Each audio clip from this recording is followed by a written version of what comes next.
Hello, and welcome to episode 40 of the Foam News Collective podcast. I'm KT. I'm here with Vile. I'm here with Grimz. Say what's up, y'all.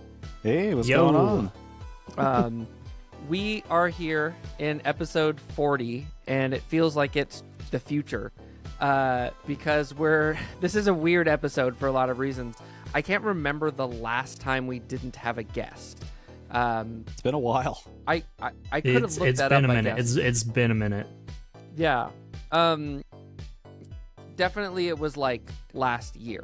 Like we've had guests consistently this entire year as far as I can recall. Yeah. And the other thing that's weird about this is we're using a new interface to record the podcast. And if you're watching this on YouTube, assuming everything worked the way that we want and we're using all the video that we're recording right now, you can see my face and you can see Vile's hands and you can see Grim's ping tuber. Mm-hmm. And I think I'm that even this could be animated really now. nice. I That's know. right. That's right. Yeah, you can point at me. I can point at you. Well, of course, a we're little doing this goofy. right now, and I don't know if it's actually going to have this layout in the final video. This is our first time using this thing, so we'll see if it works. But I Upgrades, think it's upgrades. Exactly. I think it's going to be good. We're not like pivoting to video per se. I may share my screen every now and then just to like show stuff we're talking about if you want to watch the YouTube version, but the goal is still that this is an audio listenable podcast. We're not like pivoting to video in some kind of way that you can't get through the show without watching the video. But partly because we're using this new thing and partly because it's episode 40, we actually made a conscious decision not to have a guest this episode. We just want a chance to kind of look back over 40 episodes, which we were talking about earlier on the Discord, is more than 80 weeks of making this show. Mm-hmm. Which is... Oh, God, it's been that long. Yeah. Mm-hmm. It's actually, wild. That's not even considering the break we took during holidays, too. So, like, there's, because you were still posting social media stuff in the middle of, like, December, right. And, like, you know, and little videos. all the recap videos and stuff. Yeah. So wait a minute. Yeah. So, yes, Grim? Now that I think about it, from conceptualization, which was around November 2022, we're like a couple months away from like 2 years from conceptualization to like, whoa. Yeah, time flies. Time flies. Crazy. Okay. Yeah, we've done a lot of show. You know, something else I should do is sit down and figure out. We should just figure out how many stories we've covered. That would be an interesting thing to count out. Yeah. Would we count halflings individually? Well, yeah, see there, that gets complicated because that's one of those things we didn't have halflings when we started anyway. We'll get into all that because one of the things we want to do today is sort of like go over the history of the show a little bit and talk about things that we've learned in the process of doing this and things that have changed about the show over time. We'll have questions from the Ko-Fi, of course, for us, as well as a question from last episode's raffle winner. Actually, a bundle of questions from last episode's raffle winner, and we'll probably just answer them all because they're pretty fun. And then Grim and I put together a list of stories that we either just think are some of our favorites or are weird ones or like didn't get resolved. That we want to kind of go back and look at and discuss. And a lot of that is going to be like, oh, that was like a whole era, it feels like, of this show. Some of these stories are like, feel like iconic periods of time. So we'll be talking about that. We're not doing, there's no guests, there's no trivia. We're not doing an ending question. Fox only, Final Destination. So if it's Fox only Final Destination, does that mean we're on 3 stock compared to 4? I think we are. But yeah, this is a very different podcast today. We'll be back to our regular shenanigans next episode. We don't have the guests scheduled yet, but there's a few different people that we've talked with off and on, and I think we'll have one of them, probably someone from one of the events that's happened recently, something like that. But you look forward to that soon enough. Looking back on 80 plus weeks of making this show, what is a big thing let's just each answer this. What is a big thing that you've learned about content creation? Because we were all content creators before starting the show. But making this show has been such a different experience, I think. What's a big thing that you've learned? Just the first thing that comes to mind. Oh, I can't do anything without a script now, you bastard.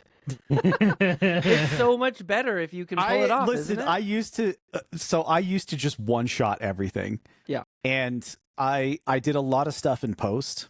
But the one thing that I noticed is that with the script and the more that I've done it, it keeps me on task so much better that the post becomes so much easier. Yeah. So it's front loading the work, right? Like by putting it down and things like that. And like I did the infinite mod video, right?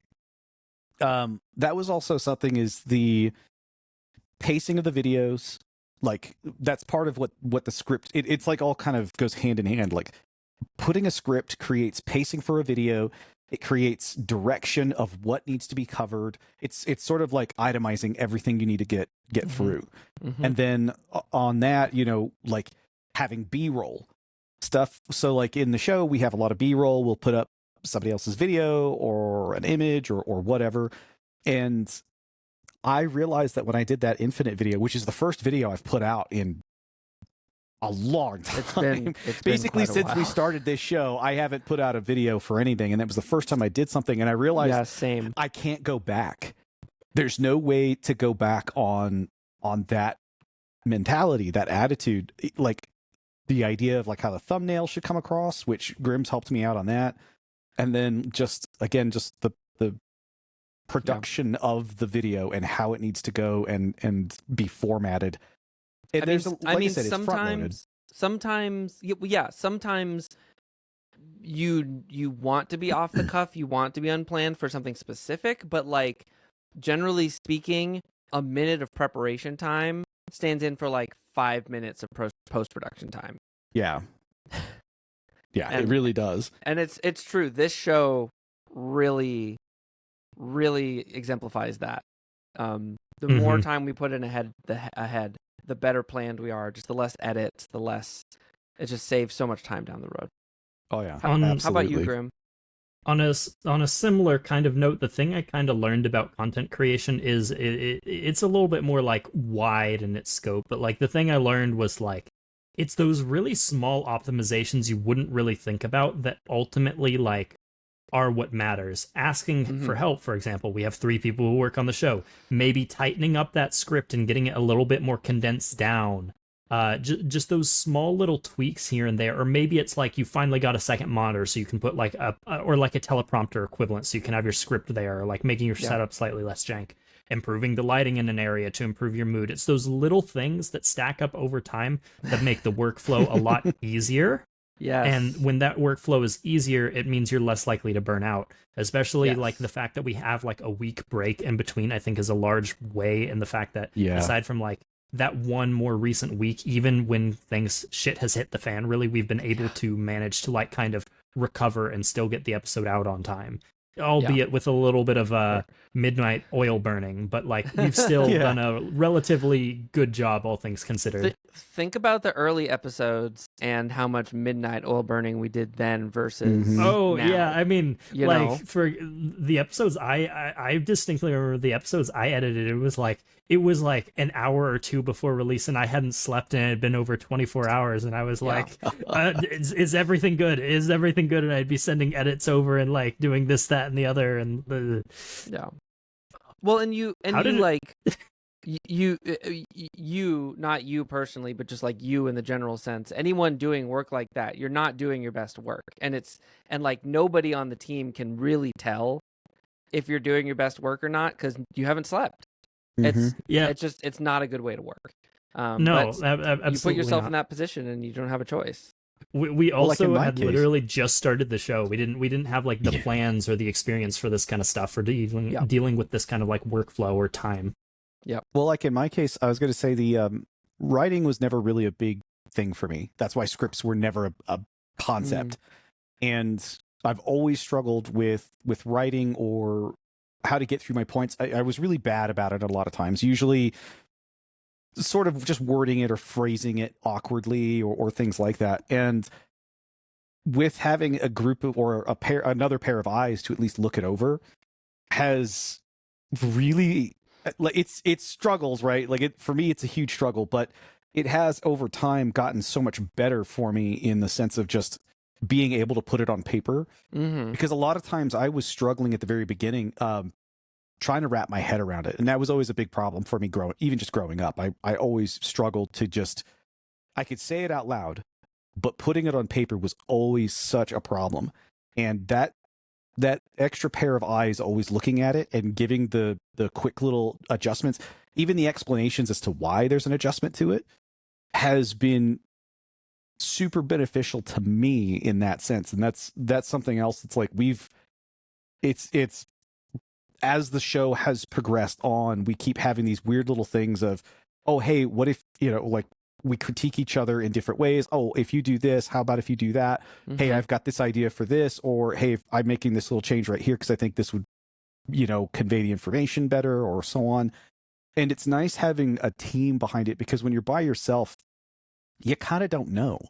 Yeah. Even because if you're putting content out there, you don't really know if you're doing a good job. And like, a downvote on a video doesn't tell you anything, or that one weirdo in the comment section that, comes out of the blue and just says the most horrendous thing you've ever heard. It's like, oh, okay, so how do I do better? Like, you don't even know. Yeah. And you have to just sort of just wing it and try things on to see if it'll work. But with us having so many people that take part, and then obviously we started getting guests to actually present as well. Right. And it makes it really, you start to find those avenues to really streamline everything. Yeah. And you become better and more honed at it. And it's been a hell of an experience, actually, just in the long run of this. Like, it's been really, really impressive.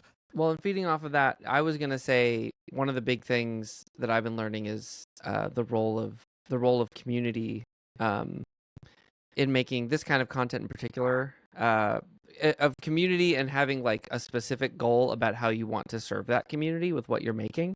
Yeah. Like the mission statement. Yeah, having the mission statement has been, and that's been a huge boon.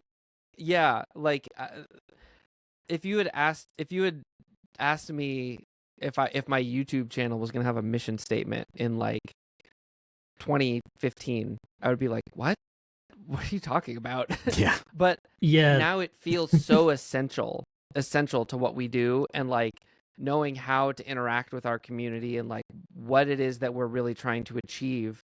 And anytime that you're not sure what direction to take, you can be like, well, we have a core concept of what we want to do with this channel. Here it is in black and white. This is the direction to go with this. I found that with my own content. I remember, because I've talked about it in passings here and there. When I was first starting my own channel, I remember I was wanting to really just do modding content, because vile mods, right? And I remember it was sort of like during the Nexus hype and all the stuff like the Worker Phoenix, like there was all these really crazy things, and I sort of started to jump on the bandwagon of like, oh, I should do review content for this. This would be great. And I then later realized, I was like, that's not really what I wanted to get into this for. I wanted to be able to do modding content and put modding content out there.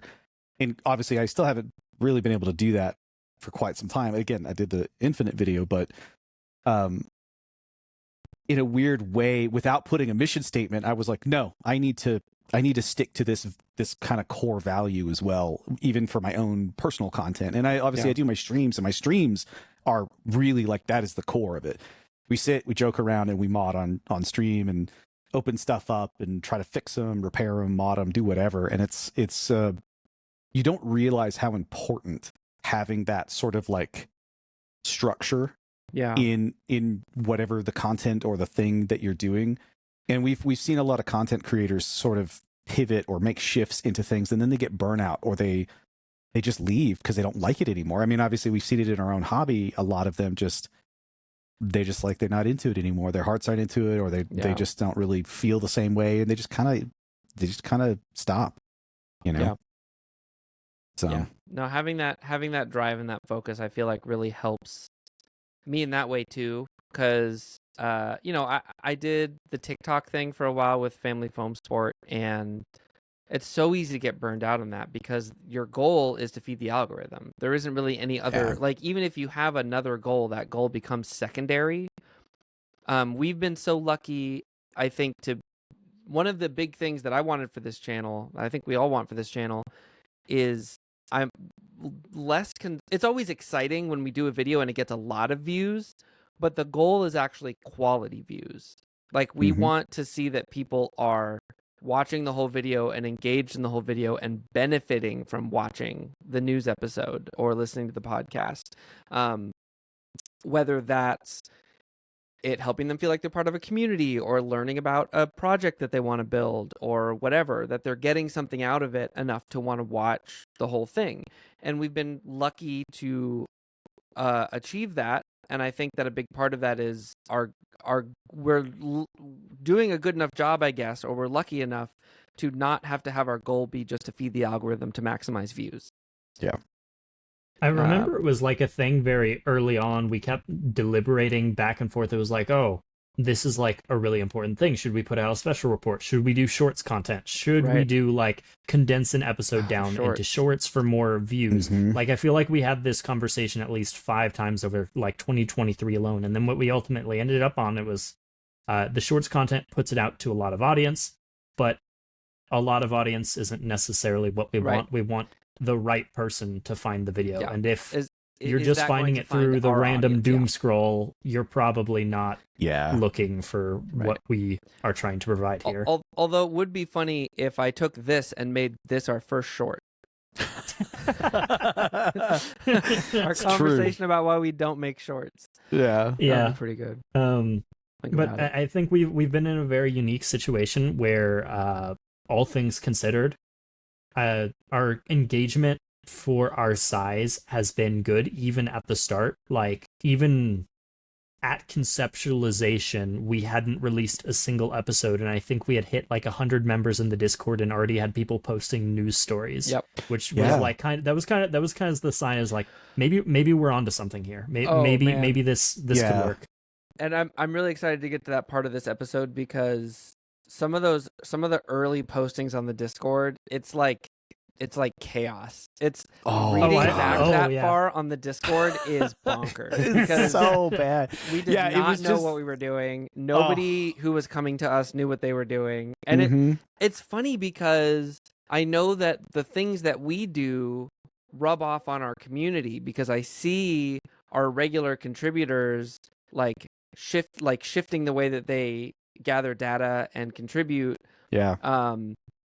to our benefit and theirs. There's just more organization and people are feeding into that, and I think that's really great too. Okay, here's the next one. What's a big thing that you've learned about the hobby in this time? And this is interesting because, one of the things I think that makes this team so strong is we all came to the hobby from a different angle. And so I'm curious how we all feel about that.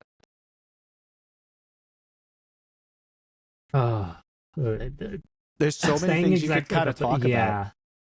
It's kind of weird. Because there's a lot of stuff that you learn about a hobby, and I think that's with any hobby though, in general, right? Yeah. Like, you and I have also been in a different hobby together. That's where we originally first met each other, which is hilarious. I don't have a Game Boy here. I was going to show into the camera. Yeah, and mine's in the closet that's to my left over here. I can't pull it out either.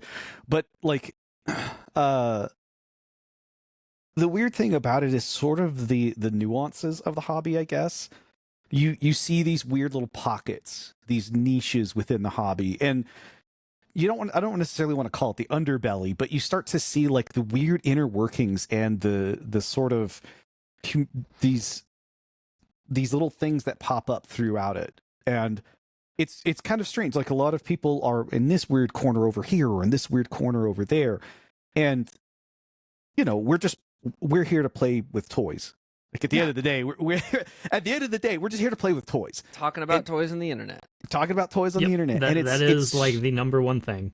it's really strange to sort of see these little pockets and these communities that sort of are kind of sprinkled all around, and they have different outlooks, they have different opinions, they have different, obviously, backgrounds, they come from different countries, everybody has such a weird point of view about this hobby or about other people within the hobby, and it's really strange. And you see that, it's kind of like that of being like a content creator, right? If you're a content creator, you have people who just magically don't like you for some reason, and you're like, what did I do? You're like, I made a video about a toy, and they're like, you're the scum of the earth, and you're like, what are you talking about? Like, it's really weird.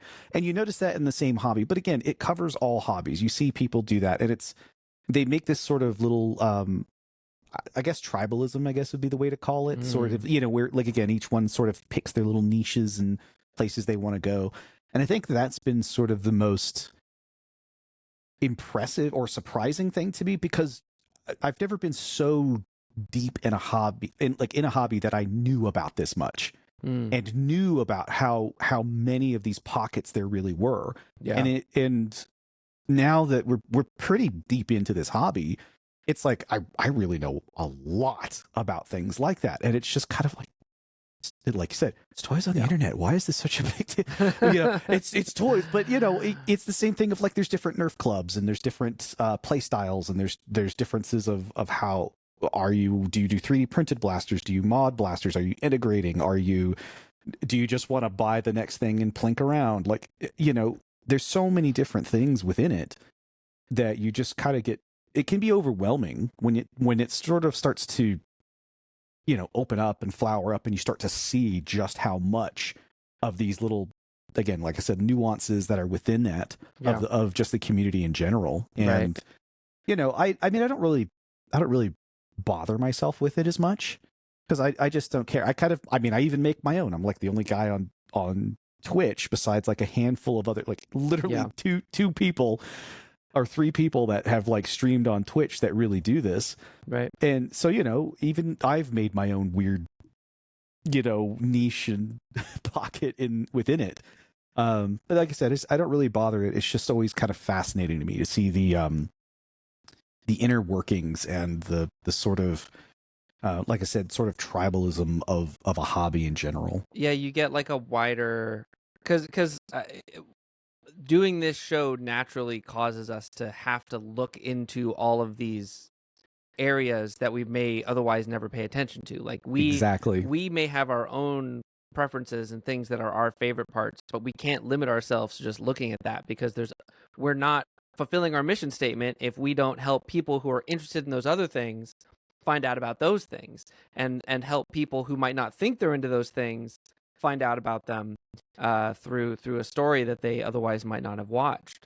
I think that's a unique place that we have, where people come to us to watch all of the stuff we report on. If you're scrolling through your feed and you see a creator that you might like do a video about something that you don't think you care about, you may just not spend the time to watch the video. But with us, people will watch through those stories, because even if they think they're not interested in it, it's like, well, this is going to be like 30 seconds long, and it's probably going to be entertaining. Like, they're pretty funny sometimes when they do stuff, so I'll just watch it. And then they might go like, oh, I've never thought about 3D printing a stringer before, or I didn't know this event was near me, or whatever. But yeah, it's interesting to have more of a sky view of sort of a lot of the niches that exist in the hobby, and have that be sort of developing that depth of knowledge. Because I don't feel, chiptune as the perennial example for us. I knew a lot about the hobby, and I knew a lot of people, but I don't feel like I listened to, actually, the person I found out about this podcast recording thing from was Spacetown, Patrick of his podcast, What Happened to Chiptune. And I listened to that show, and I learn all kinds of stuff that I had no idea happened, because I didn't know that much about, like, the New York scene and all this stuff. But here I feel like I've learned so much more about the historical eras of this hobby, and parts of the hobby that I don't necessarily interact with personally. Yeah, it's expansive and Yeah. and has so much detail. It's kind of wild. Grim, do you have any, as someone who's been in the hobby longer than either of us, is there anything that surprises you yet about about the hobby since starting the show? It's kind of weird because, like, I guess I should put it as since I've been in the hobby, it's been like 2015 or something. I'm one of those people, if I get really into something, I like consume all of the media, all of the things, all of everything. So it sort of becomes a huge aspect of my life. And so because it has been for what is approaching a decade now, I've seen the rise and fall of all these different things and all these different facets of stuff. But I guess one thing that I should preface, I was more of a observer, if that makes any sense, until around I made my YouTube channel. Like, I didn't have an account that I commented on nothing. I didn't do anything aside from the odd comment here and there on YouTube. That was my interaction with the community. I did my stuff at home. I observed everything through the forums and everything else like that. But the thing I've learned, at least in these last couple years, and I think I've especially gotten to see it through the news and also just from other hobbies in general, is that these are such wide and encompassing hobbies that can completely kind of take up a lot of your time.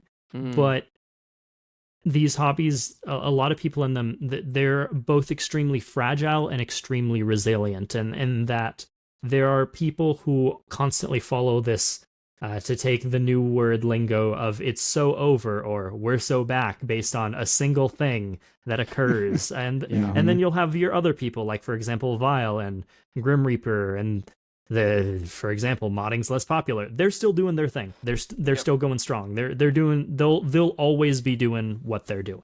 We've had YouTubers leave. We've had this, that, and the other happen. And I think sometimes it's just very important to, in a hobby you're very entrenched in, take a couple steps back, pause for a minute, like kind of take a look at it from an outside angle, like maybe take a little bit of a break, think about how you're interacting with it, and then adjust so that way it's something that you can continue to enjoy. Because it's a really bad thing to get into this sort of constant following the ebb and flow of whatever the majority is feeling just over these small little turbulent things. You really got to find your own rhythm.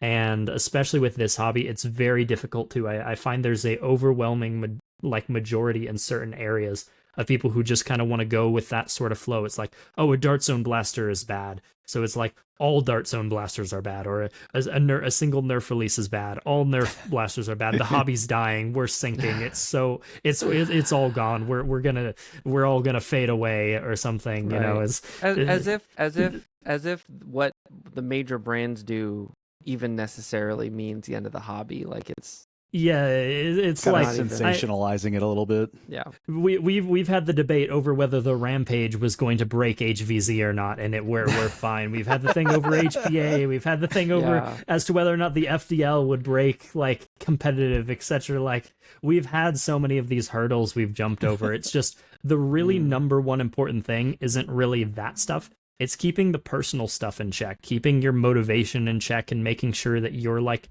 taking your time away to ensure you're still having fun. Don't let it consume everything.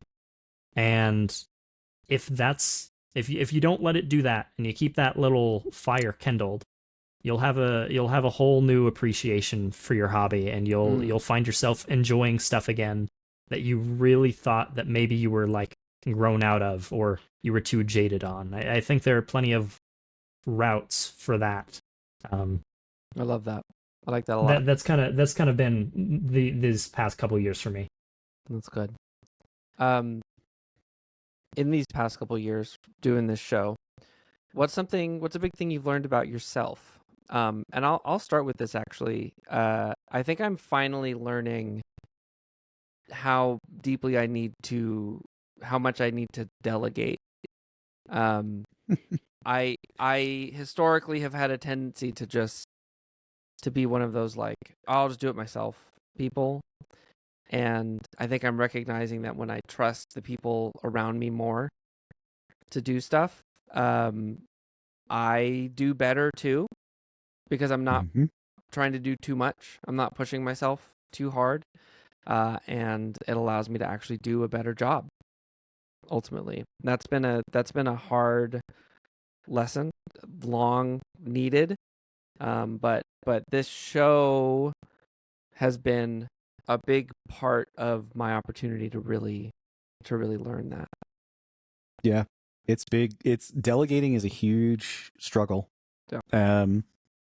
That's something that I talk with my wife a lot about with her job, and just how important it is, because it's difficult, right? You know, I was in the same boat as you. Like I'm very bad about delegating, but when you finally have a group of people that you can trust, especially, right, just right. saying, that helps. hey, yeah, it helps a lot. I mean, that's the thing. Like you can trust, like if we know that one of us is having a bit of a struggle with a week, or we have a busy schedule, or something's coming up, we know that we can sort of split workloads around and move and shift things as needed, and that does help quite a lot. And hopefully soon we'll be able to do that even more if we keep deciding to subscribe to stuff that lets us share work better.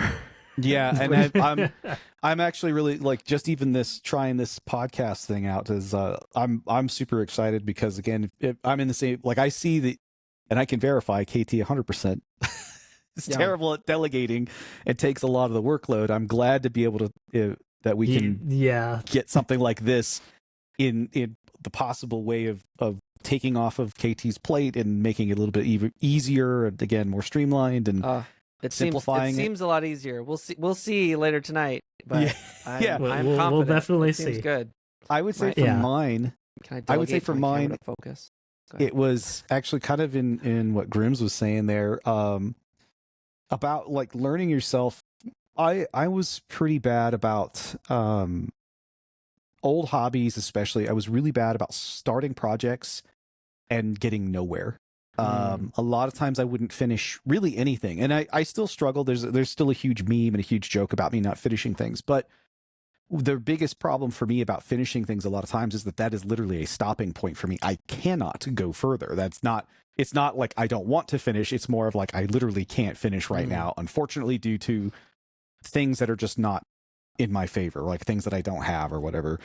And when I got into other hobbies, and it's the same thing, I consume everything about it. I get into every article I can read, every piece of content I can watch or listen to. I just dive head first into them. And I noticed that I would burn out quite easily on certain things, certain hobbies, even chiptune. I finally started getting to a point where I was struggling a little bit, because I was at a point where I felt stagnant and I couldn't really make a progress at the time. And when I couldn't, like, it comes from not being able to consume that media. When you can't consume that media anymore because you've basically consumed all of it, you don't know where to go. And that's something that I found with this hobby, and just in myself, and I've had some people tell me, they're like, I don't know how the hell you keep finding something every week on stream to work on, despite, like, and I haven't stopped, and I literally was coming up with a new project last night. I am not joking. Like, I don't stop. It is like I constantly have something to do, and I don't, even the stuff that I haven't completed, I still am like trying to work on things to get past that last hurdle, to continue working on them, because I want to complete them. And I started finding with myself, I was a person that I need to put things down when it's time to put it down. And it's fine to start something new. And like, some people are like, oh, don't get that. Other people are in different boats where if they do that is actually a problem. But for me, I noticed that keeps me motivated to continue on. And I keep enjoying myself, which is why, I mean, after however many years I've been in this hobby now, 2019-ish or so, seeing the fact that I have had something to work on every single week since I started in 2019, and the only reason I stop is because I'm out of the town or something, like I'm moving, or I'm in a completely different state or something, and that's the only reason I'm not working on something. is kind of surprising. And I'm not really slowing down either, which is also kind of surprising. Again, I used to limit myself on how far I'm allowed to go, or again, if I'm not allowed to consume media. But I noticed that when I stopped consuming the media, that my projects actually got so much more attention, and I could continuously stay inspired by them, or inspired by other people, or inspired by other things I've seen, or just grabs a blaster one day and go, I want to cut this thing up, and then just go and do it, like it just, it happens. And it's been, that to me has probably been the biggest thing that it's helped me overcome, was because I actually started streaming as a way to keep myself focused on projects, which is hilarious because I don't finish all of them, but I still, it was a way for me to stay focused and to almost be held accountable. And the fact that it is a meme to joke about me not finishing things, I've actually completed more in this hobby than I've probably completed in any other hobby I've ever been in. And, that is saying something, because when you see, I've talked about the numbers. I have over 20 projects surrounding me right now at this desk. And the fact that I am still starting new ones and completing other ones is still huge for me. That is massive for me. Some people force themselves to limit, I can't have more than 5. I can't do this. I can't do that. But for me, I noticed that I need to not limit myself, because if I limit myself, that's what slows me down. And it's been one of the biggest boons for me to complete projects, even in my own house, in my own personal life, in my own things. It has, because I might start this and not finish it, but I've built stuff in for my house, or I've done really cool work that I've never thought I would do before on this, or I've been able to do, like, that is what it's the stuff that's kind of away from what people see and what people do. Like, people don't realize that it affected my personal life positively in that sense. So I would say that's what I really kind of learned from this, and what this whole hobby has really done for me. How about you, Grim? What's the last couple of years taught you about yourself? Oh man. I'm gonna go off the smiling face real quick, because I'm gonna be a little bit more serious, a little bit more like okay about it. I don't use this one very often. Yeah. The thing I've learned, despite the ever smiling expressive PNG, similar to within the portrait that my character presides, I myself in the flesh am a rather limited person. I'm limited constitution, limited funds, limited a lot of things. However, the thing that I have learned, over time, I've always been the kind of person that, despite these things, has always been kind of the Icarus. I shoot way too close to the sun. I either overwork myself to the point that I go well beyond my bounds and then I fall, or because of that or some other health reason, I can't do something. And so I end up not being able to do much at all.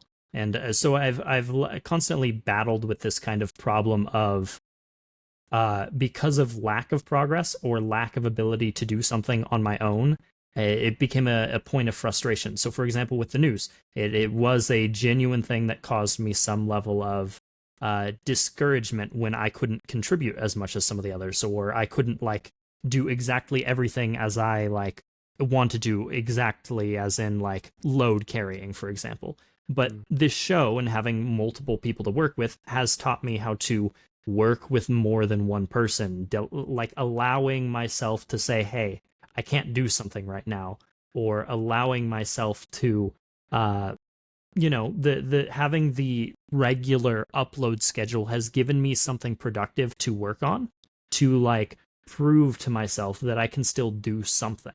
Even though I might be limited in other things in the aspect, I haven't made a mod in I don't know how long.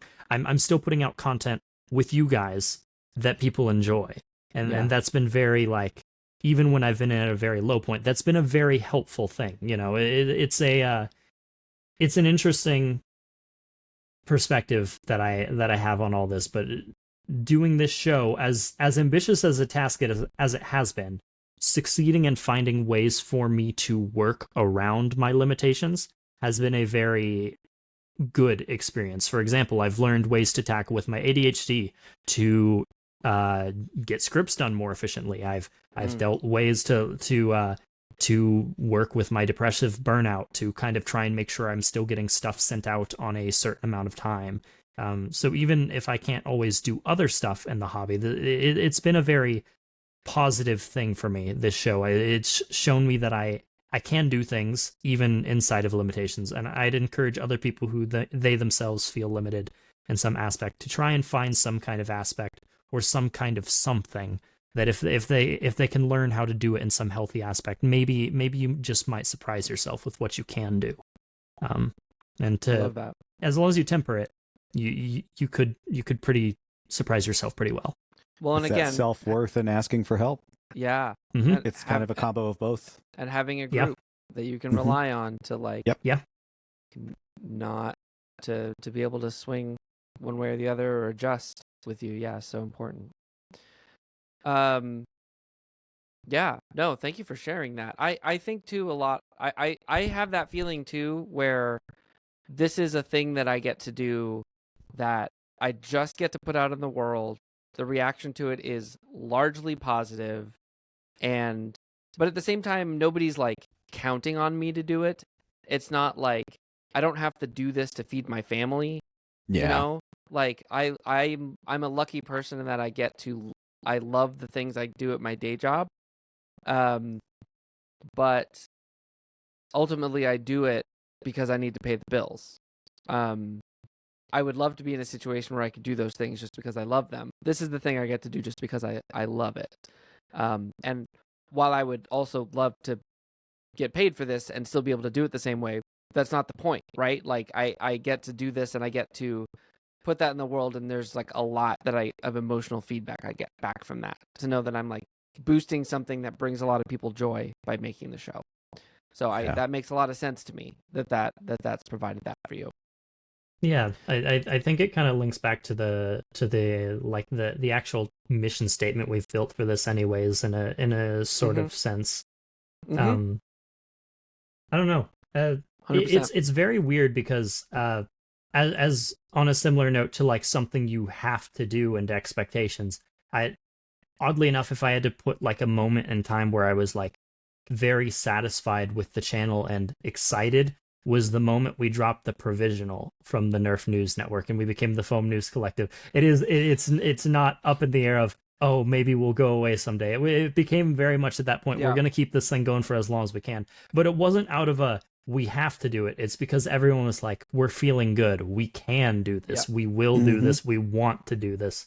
Absolutely. We see a future where we can continue, and even further and beyond, we have these ambitions and goals that if we take it one step at a time, we can realistically achieve.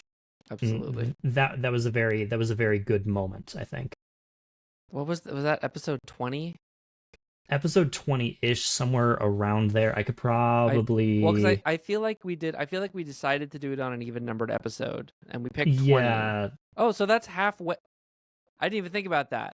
We're at the halfway point where point. we've been the Foam News Collective. Yeah, If it was I'm episode correct about that. If I'm correct about so that. you would be yeah, 'Cause we episode started 20. talking Nerf Ball is about it. here plus Chalk Blasters, Foam News Collective, episode 20, the new thumbnail style. The new thumbnail style started, where we started using faces and everything. We did the whole rework all at once. I remember we had like the whole preparation ahead of time. We worked on all the new assets and everything. Remember we made a whole little event out of it. We've been half as long as the Foam News Collective now as we have as the provisional new news. Yeah. You get the idea. No, I yeah. Episode PNNN, and then episode 20. Yeah, that was it with the new thumbnail. Yeah, so we've been the Foam News Collective as long as we were PNNN. Now everything from here, it's all uphill from here, right? Yeah. All up here. All uphill. Wow. That's exciting. Okay, well, let me hit the right button here. All right, cool. Let's dig into questions from our Ko-Fi. And this is fun because we got a bunch of them, and they're all for us. We get to greedily take all the questions and answer them ourselves. And Emilio starts us off with probably a pretty easy one. Nice light one to start with. What ammo series is your favorite, and why is it Vortex? I mean, Emilio's not wrong. Vortex is like S tier ammo. It is. I would say for me, because I'll just take this first. In one, and the only reason why is just it's only so I can be a contrarian. There's no other reason why. That ammo received more hate than any other ammo I've ever seen, and like I am that weird group of people that have been like pushing the ammo more and more. Okay, but has N1 received more or less hate than Ultra? I would say it has received more because I I'd noticed say, that. I'd say more. I would say more because with Ultra, they're like, I don't understand the point of this ammo, and that was more of like the idea there or the attitude that I got for people. Right. They treated it like if you said Mega, right? Where they're like, I don't really care for Mega. It was kind of like that. But with N1 taking over Elite, it is just everybody dogpiled on just hating on it. And for me, it was just more of a mission. Again, I just want to be a contrarian. Yeah. And just prove to people like, well, I mean, what we used to be modders at one point. Let's get back to the modding, you know? And so that was my take. So I kind of helped fan the flame a little bit, you know, of like, well, you know, if you do a couple of old school modding things, you'll be surprised how well this stuff actually works. That was pretty much it. I only cared about that. I love the thing I love about N1 right now is that there are as many people putting N1 into other blasters as they are turning the N1 blasters into like short dart blasters. Yeah. I think that's really funny that it's going both ways like equally. It would be really great to have a loadout that's all non-N1 firing blasters firing N1 and then N1 blasters firing half darts. Look, I am still trying to finish off my cylinders for the agility, and if I can make it, there is a potential of having an 80 dart inline clip agility. Oh my god. In a single in a revolver. Good. It's 80 cut. Amazing. It's 80 not 80 N1 darts, but 80 half darts. Yeah. I should clarify. It's such a big cylinder. It's massive. It's huge. Wow. Yeah, you can have 10 rounds, but then the length of it, and I was just like, it could be. Okay, it's still a lot, but it's I'll go. I do love Vortex. I love Vortex a lot. I think Vortex's best use, and it's challenging because the blasters are always kind of bulky just because of the mechanism, is in combo with other ammo because it flies so differently from other ammo. And slow. So how do you dodge darts coming at you fast at the same time as discs coming at you slow? Are you saying you need a boom nitron on something that also is like 100%? That's something I've wanted for so long. So what you're saying is you need a Perseus or a Prometheus with a boom nitron on it. Or it could be like a Ravonix with like a Sandshark Labs, that thing that like shoots a bunch of half darts really fast that can attach to like a pick rail. Just put it right. That. I'm telling you, boom nitron. That's where it's really at because it's fast. It's around anywhere between 6 to 10. Because I've already proven that you can put a rapid strike pusher on it. Right. So you could. Yep. So your rate of fire can be whatever, and it can just be fanning out that. a bunch of Vortex. So I am a big fan of Vortex. I'm really into weird ammo types just in general. Big fan of Koosh rings. They're awful, but I love them. And Koosh ring blaster appears in this episode. Actually, I used it in my backdrop. And like, what are the? There's this thing, it's actually like a sporting good. It's like a Koosh ring, but it's like this big. I forget who makes it. They're really, really funny. I know what you're talking about. Who makes that? I can't remember. My launcher for them broke, unfortunately, because the surgical tubing dehydrated. I got to get something new for it. But I always, anytime I'm doing like defend the core, I always put it on the score list as like really, really high just to convince someone to bring some. But honestly, I think the ammo type that stuck with me is Mega XL. There was just something really special about Mega XL and the sizing and the sizing of it and the way that it behaves, like the fact that it's right in the middle point where it's like big and funny like a demo rocket or a Titan missile, but it's a dart. So like you can tease some accuracy out of it. I got pegged with one at like a really high FPS at a long distance, and it was the funniest thing that has ever happened to me in my life, I think. I'm a huge Mega XL fan. Love really Mega bummed XL. that Nerf didn't stick with it. I don't know, because I'm hoping that we like Mega was like that. It launched with 3 blasters, and then as far as I remember, it was a couple of years before they actually launched another series, didn't it? Really? Like another Mega blaster. I just remember that I feel was like there sort was of at the least story a with year Mega. gap, because it was like the Centurion, I think it was just the Centurion and the Magnus, actually. I can't, maybe the revolver, like Cyclone Shock or whatever. Yeah, no. I'm thinking I don't of remember what it launched with, but I remember Centurion was one of the first, and I always do remember that it was like they dropped them, like they put it out, and then it took how long before? Okay, so it was the year so it was Centurion only, then it was Magnus and 2013. Thunderbow, and then the Magnus Big and the Shock, Thunderbow, Cyclone and Shock, Roto Fury. yeah, but it was yeah, like so it was like the Centurion on its own, and then a couple blasters, and then just like a few blasters a year until I was 2020 hoping Until no more. I was hoping that they were going to take the same route and eventually drop another Mega XL. There really aren't a I'm lot hoping. of Mega blasters. Yeah, Like Mega Core line blasters. Obviously, we have a bunch of Fortnite stuff and whatever, but interesting. Yeah. Yeah, I would love it if they did. I'm hoping. We're all hoping, right? Right. Because everybody, as far as I know, everybody in the hobby loved these darts, and it just, it would be such a shame for like one of the best. Like, there's people who have like thousands of rounds. I'm not gonna lie, I might have close. I have a lot. I mean, what if we were to get? What if the N1 dart got its Mega equivalent? That could be cool. That could be cool. They could make an could be cool. oversized N1 dart.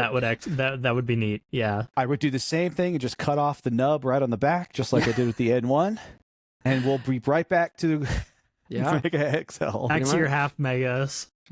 Yeah. How about you, Grim? What's your favorite? So mine is a little weird. I don't actually have as much exposure to other ammo types as like most people. Like, I've used them at other places, if that makes any sense. But like, for example, I've never owned a Mega XL dart. I've fired a Mega XL dart, I think maybe 3 times in my entire life. I'm gonna ship you a single Mega XL dart, just so you can't right say here. it anymore. I've used Vortex. Vortex, I really do think it was something special. The knockoffs are like shamefully not nearly as good as like the actual ones. But like it was a very special ammo type in that it had unique properties. It was surprisingly durable, and I think that was pretty neat. I didn't like Rival. That was always my hot take. I wasn't a fan of Rival. Like, I saw its use, but I'm very not utilitarian but methodical in my choice in ammo type, which is weird for the guy who stuck with full-length darts for so long, but I'm just the boring half-dart enjoyer as my favorite. I also did love Demolisher Rockets. I did love Demolisher Rockets. Demolisher Rockets are fun. You know what the most accurate Demolisher Rocket in my experience is, like, off-the-shelf one, is the Fortnite, just like the pump Fortnite one, was always super, like, it worked really well for some reason to fire those things, and like maybe just because of the length of it, like, you just aimed better. I don't know. I have no idea why, but for some reason, that just always worked the best. For the longest time when I was a lot younger, I had an ECS-10 as my primary blaster. I remember I stuck the Tri-Strike like stock onto it because I wanted a sturdier stock. So I just had like the Demolisher rocket launcher on the side, like in strike rail. So I'd use it occasionally. Because of the length of the blaster, I managed to get some decent accuracy out of it when I was using it like that. I think what it might be. That was my choice. Because if it works with the stock, right? Because what you're really doing is shaking your whole blaster and going whoop against your shoulder. Yeah. So it's really I was using centered. So it's really centered on your shoulder. And I think it might be the same thing with the Fortnite rocket launcher, where the energy is kind of centered through it. Whereas like on the Demolisher, you're jerking the blaster around because the thing is on the bottom. It's like hanging off the bottom of the blaster.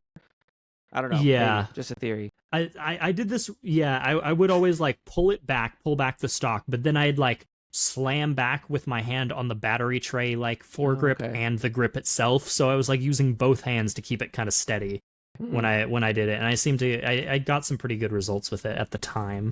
Yeah.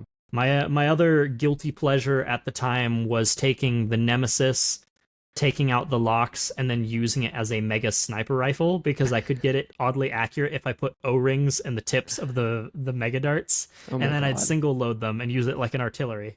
All right. That was the other goofy ammo thing I used to do. The classic mega in the Rival Blaster thing. Yeah, Rival for me, it's great in the like spray and pray blasters. Like if you're firing it out of a Percy's, or you're firing it out of a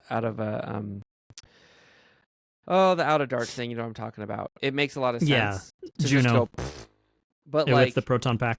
Yeah, I've never understood it as a single shot accuracy pro ammo. Doesn't make sense to me. So I've only had an accurate moment with it once, and it was a very weird scenario. Like the only time I ever was like, okay, I could get into this, was there was a local arena I used to go to a lot, and they had a lot of Rival on the floor. So what I would use it for, because it was so close quarters, is the accuracy fall off didn't matter so much. And there were a lot of kids that would show up, but there was still adults. I didn't want to be rude. So what I would do is I would intentionally nerf myself, if that makes any sense. I would use the McCree revolvers. No one would pick them up. So I eventually, however, got to this point where, as my friend referred to it, I had a gun kata, because I'd use 2 of them. I could do this thing where I'd go bam, bam. I'd then like use the palms of my hand to like prime them with one hand each. So I never dropped either of the blasters. And then I could even single-handedly reload them and then pop back up on cover and do like this weird dance thing with them. I got really in tune with it. I remember at one point I was so in tune with those blasters that I shot another man's Rival ball out of the air. Oh my God. My shot. Like I did this weird like... That's ridiculous. Popped a shot at someone and then popped another one. And I remember the moment because I looked at the guy, I looked at the staff ref, I looked back at the guy, and we just like were dumbfounded at each other that had just happened, and we just like laughed our butts off for the next like 2 minutes. I always wanted one of those McCree things. I never got my hands on one. The prime is not pleasant, and I can tell you as a person who got really good with them, like the way I was priming them so that way I could dual wield them, it was actually like rubbing my hands raw. It was not a pleasant experience. I'm sure if you redesigned like something on the front to make it like a bigger surfaced contact area and then like singled it for like half dart or something else, it would be fine. It would be fine. It's just like the weird shaping of the prime surface is what makes it so not fun.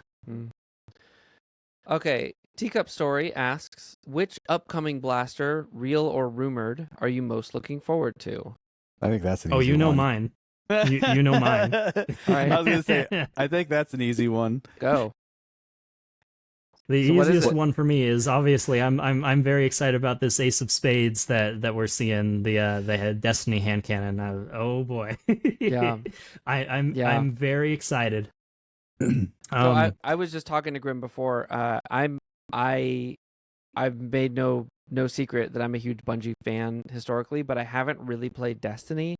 I'm gonna play through the campaign-ish.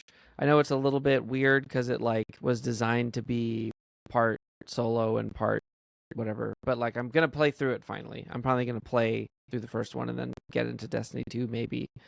So I'm excited about that too, but like I can imagine how much you've been involved in that game, how big of a deal it is to get something like that that's not the Galahorn, that's like impossible to get, impossible to store, impossible, you know what I mean? That's like I always have size constraints in my loadout. It was also like too expensive. I realistically looked at it like, I love this weapon, but like I can never see myself using this. The Ace of Spades, it's like the right size flywheeler. I can see myself using this one. Yeah, absolutely. Especially with like the connection I have with this one, if that makes any sense. Destiny is very big on its like exotic hand cannons, and of the exotic class hand cannons from Destiny 1 that made it over to D2, Ace of Spades is like one of 4. The other 3, you had Thorn, Hawkmoon, and The Last Word. Those were like the dynamic trio. If you had like the Spider-Man pointing meme, those were the 3 that like were kind of in constantly in check with each other. Ace was always kind of like outside of that, but it also has an important tie to Cade 6, which is a pivotal character in the first game, and for 2 of the major expansions, including the most recent release, he was like a very pivotal character. And it's also currently very popular in the game, so it makes a lot of sense that it's the one they chose. Yeah, it just looks real good. Like it looks very good. Okay, what is your take on for context for anyone listening to this later? As of the moment that we're recording this, we have one picture which came out of a data leak. There is no other information about this blaster. We can make some assumptions looking at it. Like it looks like kind of like it's based on the Ultra 2 just because of the way the barrel's lined up, the way it's laid out, the kind of blaster it is, but also it looks like the cylinder might flop out. We don't know. What kind of ammo do you think this thing is going to shoot? Personally, I'm thinking N series, but like just because it's the Ace of Spades and also because any of these ammo options I'd be indifferent on. It could fire Ultra, it could fire N series, it could fire full lengths, it could fire half darts. Right. I would still use it, and I would use it with any of those ammo types. But what do you think? What do you think Nerf is actually going to do? I think it's going to be N series. I think it's going to be N series. I think that's I don't foresee half darts.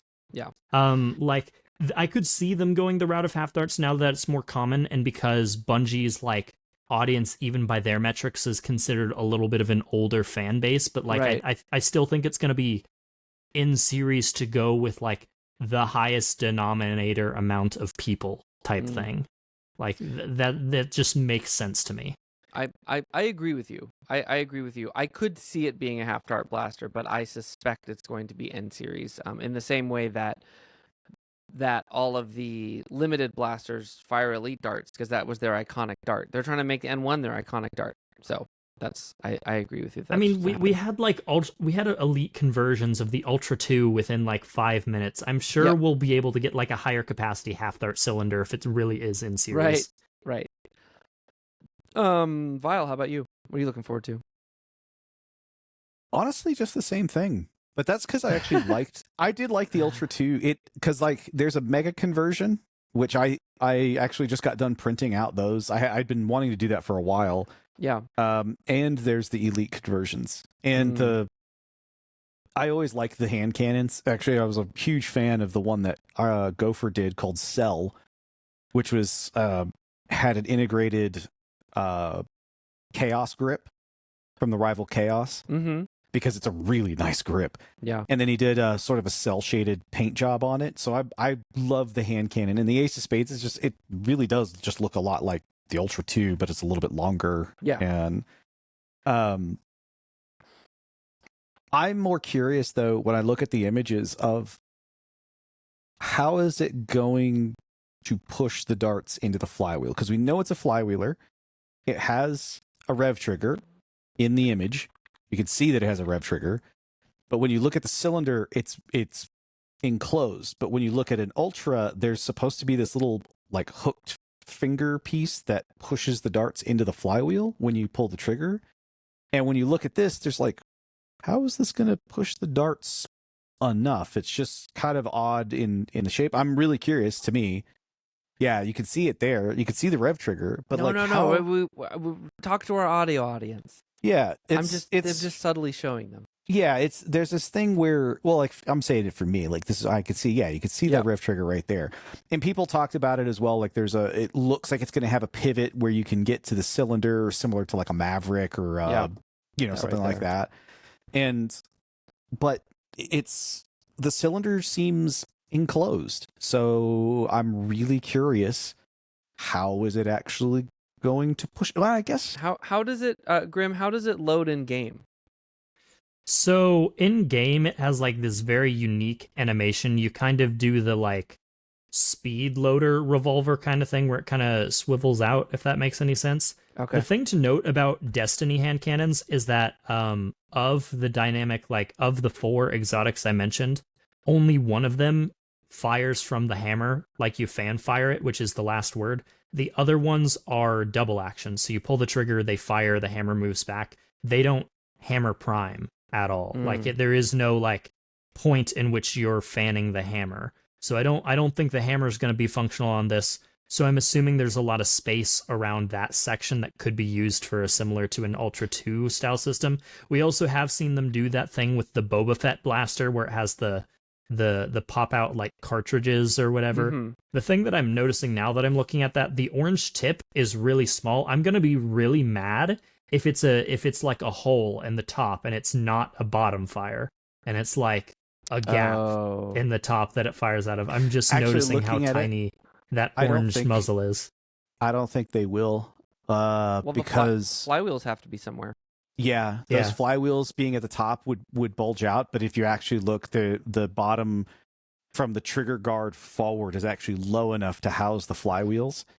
And actually looking at this as well, the cylinder is moved so far forward in front of the trigger, there could clearly be enough room there for, like I said, the sort of finger pusher piece that will go, because all it has to do is just push the dart forward into the Yeah. flywheels, and the flywheels will grab it, and Yeah, That's it. I mean, I'm a guy gonna can I'm dream gonna because take it seems like vertical flywheels.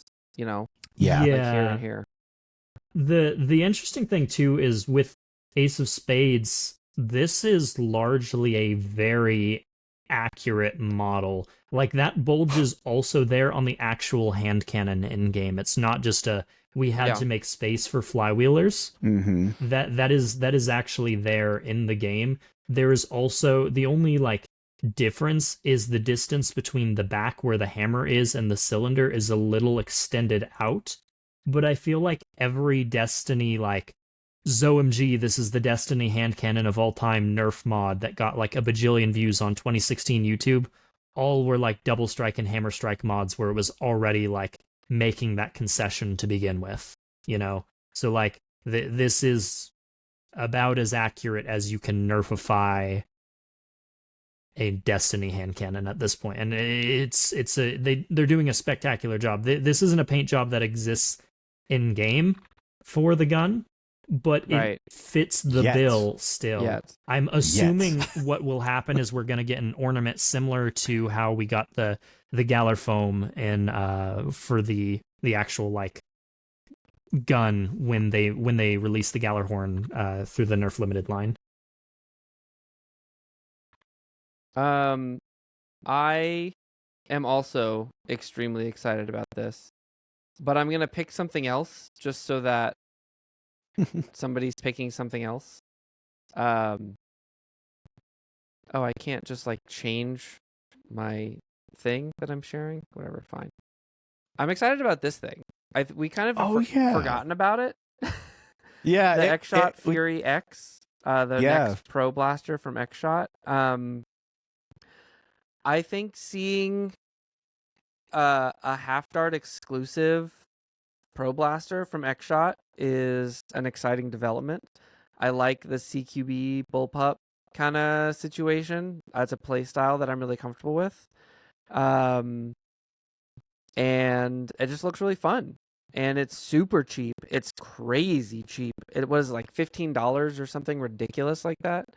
Yeah, it was real cheap. I remember that. So I'm really excited about that. I don't know when we're gonna see it.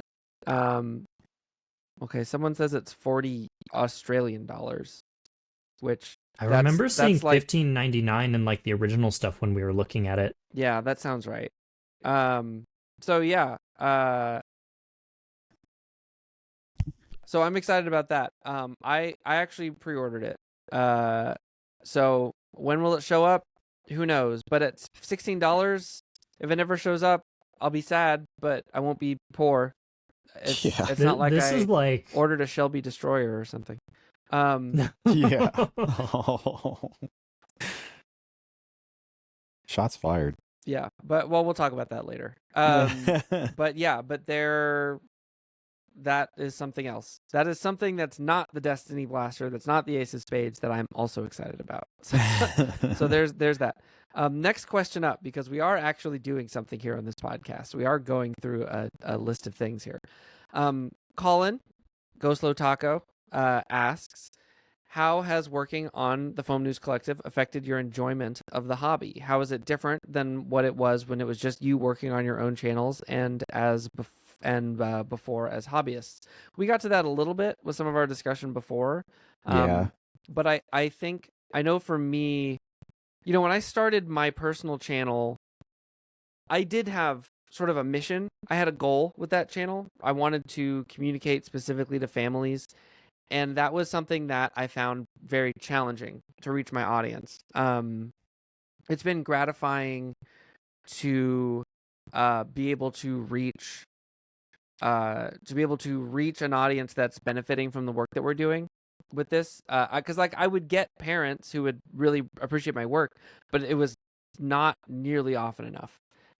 It was just so hard to reach my core audience with family film sport, and with this it's like, yeah, we've like really hit the mark, and we're really reaching the people we want to be reaching, and that is super meaningful. And so going to Maryland Mayhem this last year and actually having people recognize me, and Vile after us figuring out after a second what was going on. Nobody knew who I was. And tell us like, hey, like your show has really like, a lot of people told us like your show has made me love the hobby again in a way that I was having trouble doing before, and like showing people other parts of the hobby they might not be familiar with, and supporting people's desire that way. So I think feeling like I'm more part of a community, like I'm supporting that community, has really been a boon to my enjoyment of the hobby, especially since I haven't been doing it that long. I started in COVID, so it was like I didn't get to go to events. I didn't get to meet people when I first started out, and now it's so much more about the people, and that's really huge. That's really huge for me. Anyone else want to go with this? Yeah, I was gonna say for me, you know, I started it because I'm really big about sort of education in general. I like the idea because I love to help people achieve goals. I'm really big about doing that, which is why I wanted to have sort of the modding channel, because I'm you know, not throwing shade to anybody who's done modding videos before, but a lot of times when people were doing modding videos, it left a lot to be desired. A lot of times there was usually really bad audio quality, or it was like they would skip an entire chunk of information that would be really beneficial to people like myself. I'm a very visual learner, and I really hated when, you know, they're doing it in a dimly lit place with a microphone that's on the other side of an air conditioning unit, and you can't see what they're doing, and they don't explain what they're doing, so you can't even get like context clues based on that stuff. They're just sort of, you know, hands in the way, and then they're like, and then it's modded, and it's like, that doesn't do me any good. And I sort of, that was my channel's real point, was I wanted to get to that. The Infinite is like the first video I'm actually quite proud of in how it came out for an actual like mod video. It's really not that big of a mod, but I put the whole mod right at the front as well, so there's not a lot of fluff. You can spend 3 minutes, get done with the actual modding part of it, right? And then if you want any of the other stuff, you could just stay the rest, so I mean, you feel like you're achieving you're closer to achieving your goals, right? Exactly. Than when you started in the hobby. Yeah, when I first started, and it's, you know, it's kind of like you and I both started in the same thing, where most of our mods, if we were going to modify something or learn about something, it was through forum posts, right? Like, and I don't even want to explain how terrible that was, right? People would be like, well, don't worry, I've got 2 photos, and it was on Photo Bucket, and the links were broken almost 2 days after they had posted it. And you're like, great, I'm glad I can really learn all of this. Or their terminology they're using is terrible, or again, the way that they're explaining their stuff is awful. And I've always had a feeling of wanting to help showcase it in a way that people who are auditory and they need to listen to what you say, make sure that it's clear and concise for people who are like that. But I also want to make it visually appealing for people who are visual learners like myself. And it's something that I've learned both through the streaming and as well through putting out my own media and stuff. And I've gotten to a point I really would like to start being able to have that time. That's why we're, you know, doing what we can to streamline as much on this show as possible, because I would love to get back into actually doing the channel again and actually posting mod videos, because they seem to be sort of a dying type. You know, everybody wants to do review channels because they're probably the most lucrative. Gets views. it gets views, it's the most lucrative, you're more likely to get things sent to you. Mod videos don't really get any of those things, but the mod videos are very beneficial for people who might be starting out, or who for the first time are wanting to crack open into their blaster or repair it or do whatever. Yeah. Xavier does really good with that with his whole like disassembly of a blaster and then putting it back together. And he does really good with that. And that's the type of content that I'm really appreciative of. And that's, I think, for me, the one thing that I really feel that I've got, again, this channel especially has really helped to hone that ability to convey information much more clearly and concise and direct, and again, sort of cut the fluff. Yeah. cut the fluff, get to the point. Yeah. How Grim, how has it affected your enjoyment of the hobby? If you have anything to add to it, we've talked about this a bunch. Yeah. So I've kind of reiterated a lot of similar points in my stuff multiple times kind of at this point, but I guess to like put mine into a sort of sense, it's both slowed but deepened or fixed my enjoyment of the hobby, if that makes any sense. I have been in the hobby for a very long time. So when I started, I was a lot younger. The number one thing when I hang out with like friends like Bobo, that makes them always feel old. It's like, I was in middle school when I was watching your tutorial on this thing, and now I'm like an adult who can drink, and we're talking and we're hanging out in VC or doing this thing.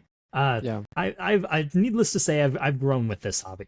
And so when I was younger, I was kind of sold on that idea. I'd watch channels and it would seem like people lived their life through their content creation thing. So it's like you'd watch Drac or Coop, and it seemed like they were always doing something, always putting out something, and that was what made the bills. That's how they could live off of their hobby. They were known by their works and their other stuff. So when I made my channel, I had a variety of people behind me who I wanted to work with, my friends. The goal I kind of created was to make variety content I enjoyed in the hobby, displaying the stuff that I was up to. But I wanted to eventually get to the point where I was doing cool stuff that I could be proud of. That's why it was always Grimz Nerf works, not Grimz mods or any other specific thing. It was works because it left it out there and a little bit more. I wanted it to be specifically Nerf focused, but it to be something. But eventually, as the years went on, I started getting older, and I hadn't made very many cool things and done this, that, and the other. You sort of start getting... I did still have some people who had came up to me and like, hey, I love the stuff you do. You start getting almost like a imposter syndrome kind of feeling. It's like, I've been in the hobby for this long. I haven't done this much. Clearly, I'm not actually that into the hobby or this, that, or the other. But doing the news and having like something that I'm still doing and seeing all the different ways people engage with the hobby has kind of made me realize it's not the sum of what you put out or what you do to a hobby that makes you valid for enjoying that hobby. You can be a background silent observer and just taking everything in, and you're just as valid as the person who's leading the charge on designing this, that, or the other. So true. So just because I can't or am not doing stuff on my current channel right now, or I haven't done a mod in a while, doesn't mean I can't still enjoy the hobby vicariously through others, or absorb and see all this other stuff that's going on and be proud of where things have come, and still say that like, hey, I'm here, I'm a hobby member, I'm doing something. And that's how my hobby perspective has changed. I focus on what I can do, enjoy seeing it prosper, and am okay with the fact that I'm not necessarily doing exactly what I thought I was going to do with this hobby. You can't predict those paths, for sure. Nope, not at all. But it's good to figure out where you can find a home. Ghost Armory asks, once upon a time, I was merely a viewer interested in the ambitious project called the Provisional Nerf News Network. Since then, I have been invited into amazing friendships I cherish and have conversations with people I never could have before. I imagine this story rings true for many in this community. What is your favorite piece of Foam News Collective community history, and what are you most excited to see it develop into? First of all, terrified to think about it as having history. Oh my god, yeah. Yeah. But yeah, I mean, like, obviously this has existed for such a minimum such a small portion of the history of the hobby overall. But there are always going to be people. If you've done something like this for any amount of time, there are always going to be people who have not known this hobby without our show existing.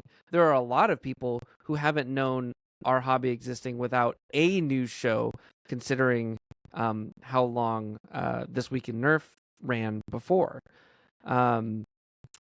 So that's a thing. But yeah, moments in the community. I'm constantly wowed just by the fact that we have such a community that's willing to contribute so effectively to the show. It's been huge, actually. It's like the Discord community is as much a part of the show as we are. Like we're the face of it, and obviously we put a lot of detailed work into it, but the discoveries that people make, sometimes it's like I wake up in the morning and I just look at the Discord and like this whole thing has happened overnight, and there's like all this stuff I didn't know about that's been uncovered, and it's like, whoa. We have a credit scroll for a reason now. Yeah. Yeah. Yeah. That's made it so much better. The community is everything. I don't know. It's hard to pinpoint something because I feel like that defines the show in so many, to some degree. It's just like a central part of what we do. Having the viewers and the listeners and the contributors and just all of it. It's kind of a similar sentiment for me. The fact that there is a community to begin with is astonishing. Something from like a silly idea to a couple happenstance situations that led to, oh, hey, I'd be willing to join in on that. And KT literally being like, hey, I wanted to make a podcast. Could I like tune in and like help out? Yeah. Yeah. and now you're the producer of the show. Right. Like it's very funny how these things happen. Almost 2 years later now. I think it's like, it feels like a lot of times I see this thing where it's kind of like, there are voices in the server where it's like that person, it's distinctly, it's them talking, but there's this kind of environment in which someone new can join and they get very quickly acclimated into this community. Like they've always been there to begin with. It's not a very, albeit it's lacked a little lately. I want moderation to improve a little. There are areas I feel like it could improve, but I feel like largely it's been one of the less volatile communities I've been in. I've seen it be relatively inviting to new people. It's been a warm place for a lot of people. It's been a wealth of knowledge because that's what it's supposed to do. But it's a community where people are willing to contribute. People are actively participating. Everyone has a part to play. It's welcoming. There's so much to love about the community we have here, and it's part of why the Ko-Fi is called Viewers Like You. It isn't possible without them at all. Absolutely. They are as much, like you said, part of the Foam News Collective as we are the hosts of it. Yep. I like seeing the creators that come in, like other creators that are like designers and people who make blasters, like do their own 3D printing things, having a place for them. Because, I remember that was one of the big ones for us was, individuals put so much time into trying to hone these skills and make these things good. And then they have to try to promote it somehow. Right. And, I've talked with a lot of them quite regularly about how difficult it is to get get a review out by a large channel or whatever. And sometimes those channels have huge backlogs, and, it could be 6 months sometimes for them to even talk about this product or this thing that they've made. And I like that just anybody can post it. The creator can post it. Somebody could find it on like printables or whatever, like if it's a free model. And we get so many interesting stuff. Like a lot of it might just hit only half links because it's a simple thing, but I've loved myself watching how much content and how much stuff now just comes through Yeah. with this, because it, at first we had to sort of reach out and look ourselves, and then we were getting some people to help us out at the beginning, especially, that was really, was helping to sort of get the ball rolling. Now it's less having to reach out to find stuff and more about filtering the sheer quantity of stuff that comes to us, and make sure that we're not like that, like 2 stories aren't actually the same story, or like this is like, like we've is a recolor worth covering or something, like, things like that. But it's I think for me, it's just seeing the stuff, because I'm always a big, if it's not painfully obvious, my biggest thing is just making cool stuff. I don't care what it is. I don't care if it's printed. I don't care if it's, handcrafted. I don't care. Right. I just like watching people make cool stuff, and watching the amount of people that go out and look through Etsy and printables and, Instagram or Reddit or whatever, and they're just pulling all these really interesting creators who sometimes really just, again, like I said, they're so focused on doing their craft, right, that they're not promoting themselves. And now there's sort of, we have a nice, great place that we can really help showcase it, and that to me is actually one of the best, because I like to see what's going on, what's developing, what's, sometimes there's creators I've never heard of. All of a sudden, some people are like, oh, that person, they've been around for 6 years. And I'm like, this is the first I've ever seen it, and it's because they just don't really promote their own things like very well, if at all, in some cases. And that's been, for me, I think the coolest thing to probably see develop over time, especially from the beginning to now. Yeah. And just like I said, just sort of how much we get to the point that it could almost be too much, but that's where Halflinks sort of really, that made it so much better. Yeah, that was quickly, like an error. That was such a huge error switch. That was like, like the invention of the printing press for making our workflow. And it's funny because, like, it's not an original idea, right? Like, it is largely inspired off of Rapid Strikes. Yes, Rapid Strikes, and now we know why they did Rapid Strikes, because it's like, there's just this fire hose of stuff, and you want to make sure everything gets represented, but like you can only put like the full time to make a segment into so many things, and some things are just hard to make an entertaining segment out of, and you have one picture, and Half-Length means we can cover it and we can give it a real presentation, and people will see it. That has been really huge. One of the things that I really enjoy that happens in the Discord all the time is someone creates something and they post it, and then they come to our Discord to share it with us, and someone else has already done it. Yeah. and so then the creator is in the thread like, oh, you beat me to sharing my own thing with the news show. I always love that. It's funny. Yeah. That's always a funny one. One more Ko-Fi question. Iron Gopher asks, what social engineering experiment would you implement if you were in control of a single Fallout vault? What sucks is that there's already one that exists that is in the Fallout series, and to me, it's the one where they took the. I'm going to sound so cynical for this, but it's the one where they took the people who scored the lowest on their like abilities and like intelligence and stuff like that, and they took the ones who scored the highest, and they basically, instead of put in the ones who were like designed to be really good leaders, and they put them as the workers, and then they took the ones that would be terrible at like everything, like organization, they put them as the leaders instead. And it's so crazy to me. Like, that was one of my favorites, and that's why it's like there's not one else out there, because that to me is like it's such a cruel joke of a thing, but it almost feels like real life, to be honest. Like, just it just like any workplace you go to, right?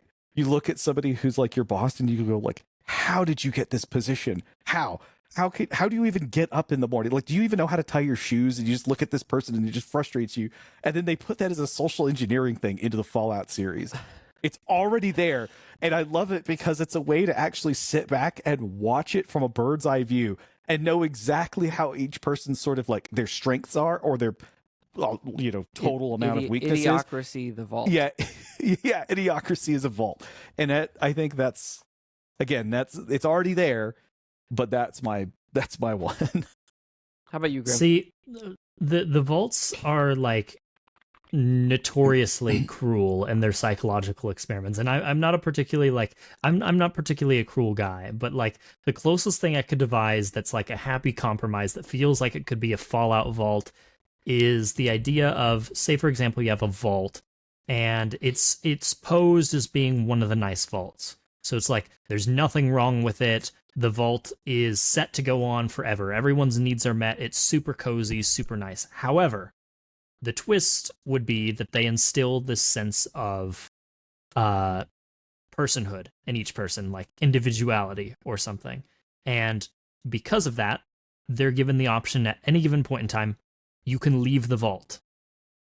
And then the experiment would be, see how many people stick around in the vault and for how long, and what they decide to make of this like seeming paradise, and how many leave and what they make of themselves out in the waste. Like it's sort of like a choose your own adventure vault kind of thing, where it's like they have the option to stick around in a seemingly objectively good place, but the people there have it instilled in them, make your own fate, and then see what happens, roll the dice, see who decides to be adventurous, who decides to leave, because they can leave at any time, see what happens. I'd be interested to see what kind of thing comes out of a vault like that. Don't they have one like that? Maybe I don't know. It's not exact, but it's close. I think there's at least one that is somewhat similar to that. I just want everybody to have a good time. That's kind of largely what mine was too. It was just kind of like, well, I have to kind of make an experiment somehow, but I don't want to be too mean. Yeah. I'm the actual like horrific person here that's like, we're gonna make it like real life, and you're gonna be miserable. My experiment is it's going to be just as bad down here as it was up there before. Yeah, that's my experiment. But now it's actually for science. It's for science. Yeah. So those are the questions from our Ko-Fi subscribers. If you're interested in asking our podcast guests or us actually questions, you can back us on Ko-Fi and have access to that perk as well as some other perks. There are some things you can do to control the show. And there are things like that. And we might be adding some, I'm not going to tease anything right now because we're not sure yet, but there might be some new perks that we start adding soon. We might start also I keep saying this, we might start grading the perks too. There might be like tiers, but I haven't figured it out yet. Also, we normally play our trivia game right about now, but we're not doing trivia because that would be weird. Well, I'd be asking you. I don't know. I don't want to. It's fine. But one of the things that we do is there's a winner from the previous trivia game who has gotten to ask us a free question, and it would be weird if I didn't do that for the next one. So I went ahead and ran a raffle, and the person who got picked just gets a free question next time around. And the person who was randomly selected off our Discord for next episode to ask a question of our podcast guest, who I don't know who it is yet, is Insane Dweezil, who is a regular around the community. So I'll be in touch to let you ask a question. But for right now, we actually have a bevy of little questions, and some of these we've already kind of answered, so we'll probably kind of dash through them. From Tless, who won the last raffle. I still don't know if I'm pronouncing your name correctly. I did not ask you when I asked for questions, so I'm just going to keep saying that. First up, this one we definitely sort of answered. What do you foresee in the future of N1 darts within the hobby? People are adopting them and doing weird stuff with them, and I don't think we really know. I mean, we just saw someone cutting them with Vile's cutting jig, and then made a mold to bambooitize them, and then made a mag for them, and they were hitting like 400 FPS with them. So like clearly people are doing stuff with them. Like there's already scar barrels by there was a scar barrel. There was a scar barrel within like a week.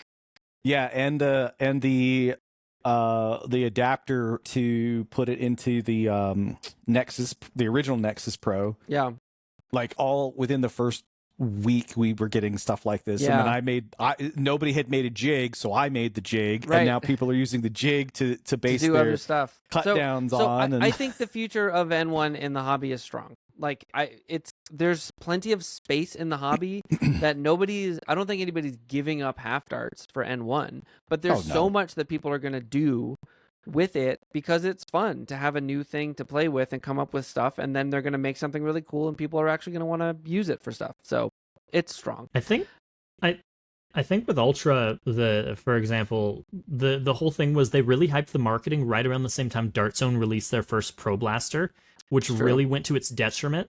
On top of the early batches being really not so durable. Whereas with these, Nerf's really committing to there isn't much promise other than what they already deliver. The designs themselves are solid, and it's a full commitment of no more elite darts. Too bad, so sad. This is the thing now. You better like it. Kind of thing, which is polarizing for some, but I like I've said every podcast we've touched on in series, the world will go on. People will mod them to take half darts. People will mod them to take normal darts. Some people are going to adopt them out of spite, and then I think other people are going to find that they're just going to actually generally enjoy the ammo type.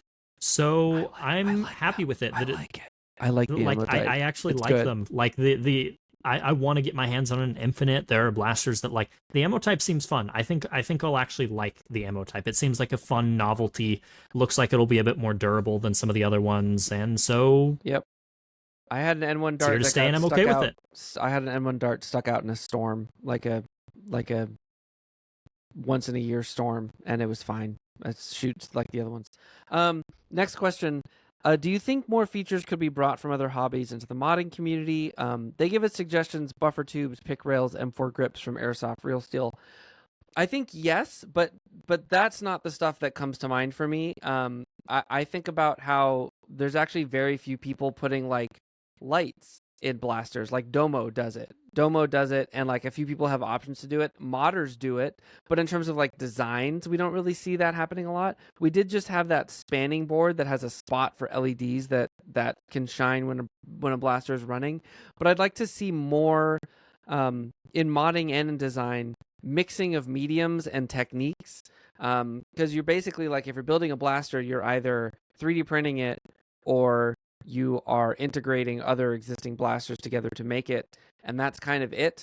There's a few people who have the skills to mill metal parts, but those are pretty few and far between, and there's one person who builds them out of wood. And I would just love to see more mixing of techniques and materials, both in design and in modding. I'd like to see more of the blaster that I have of Iron Gophers, the Monarch, that has a hand fabricated metal mag release. It's amazing. I want more of that. And so I think there's a lot of room to bring other things into the hobby, but I'm less concerned with compatibility with other hobbies like that, and more concerned with just completely outside the shooting hobby things coming in to the artistic design and the conceptual design of the stuff that we use. So when I've mentioned this before, but I kind of had an airsoft background. In the airsoft scene, it's very modular in the sort of sense of certain platforms. For example, you'll take a gearbox from one thing, you'll put it in another thing. I don't really see that being the Nerf kind of thing that we'd ever end up doing. It's very constraining for how creative a hobby we are.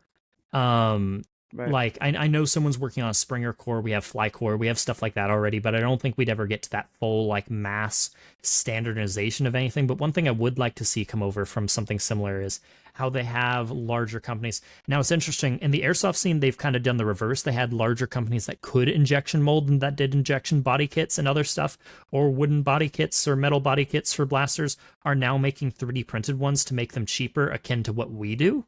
What I'd like to see is, now that we have stuff like Chinese factories and other companies that can't do that stuff with the airsoft stuff anymore, I'd like to see them start potentially making injection molded or wooden or metal, maybe upgrade parts like vanity pieces or shrouds for design. So a Caliburn shroud that's made out of X thing, or a wooden stock, or a replacement Caliburn grip for everything that uses that style of grip and it's made out of X material or something. I'd like to see niceties like that come over. What was it called? The Dragon Bone, that was a metal replacement for the grip on the rival. Exactly. I want to see more stuff like that. They'd be more expensive, obviously, and they'd be more niche niche, but Yeah. I'd like to see those more higher Ne- quality stuff so you can start getting these like hybrid blasters. It's like, oh, my receiver's made out of metal, but the rest of it that doesn't need to be is made out of PLA for Niche weight is purposes okay. or other stuff. Niche is okay. Niche is good.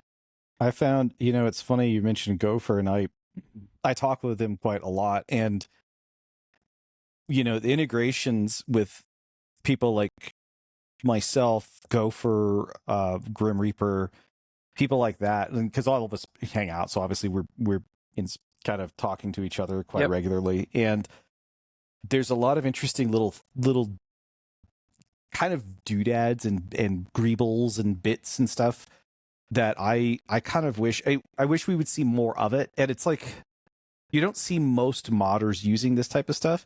So for me and you, again, background in chiptune, we used a lot of random electronics and weird bezels, like LED bezels and stuff, right? We have this type of things, and most people who do lights don't utilize stuff like that. They it's almost like it's completely foreign to them, right, to ever see that. And I actually designed and created some new bezels actually for voltmeters, because the ones that are actually out there for free are way too deep.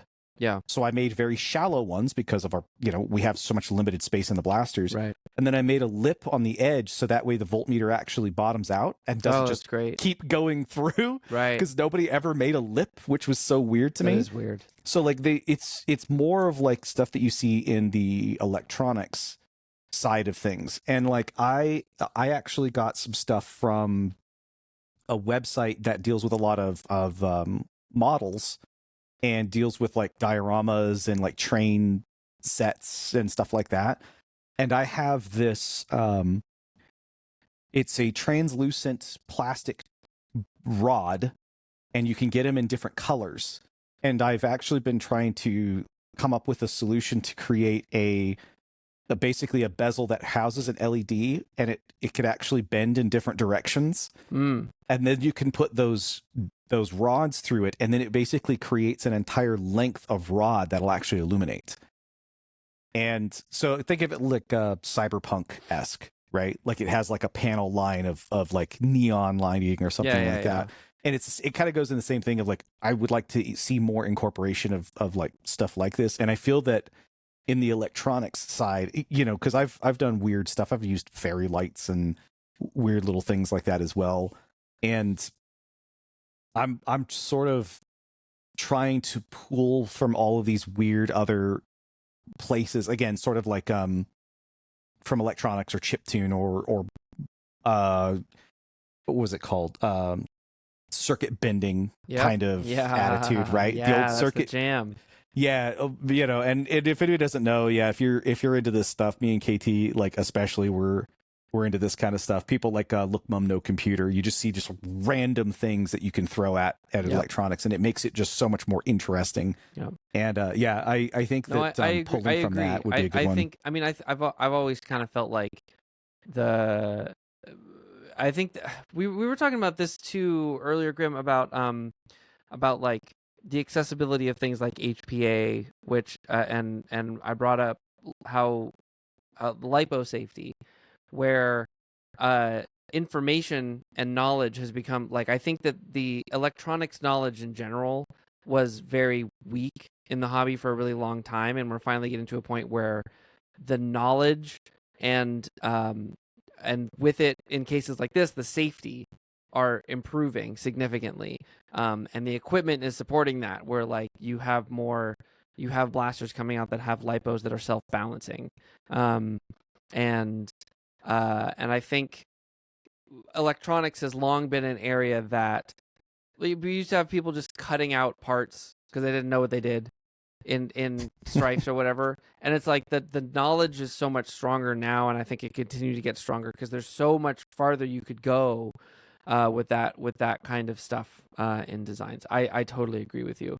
It's very weird how, from my perspective, how this stuff has changed, because like if you go back to the back in my day kind of period, it wasn't uncommon, for example, someone's homemade to explode in their hands at a game, for example, or lipos, the scarce of lipo fires, people not being good with soldering, people back in the day, it was kind of like a secret arms race. Someone experimenting with putting carbon brushes in their motor that they found on Amazon, and they have no Right. idea what the amperage rating is on it.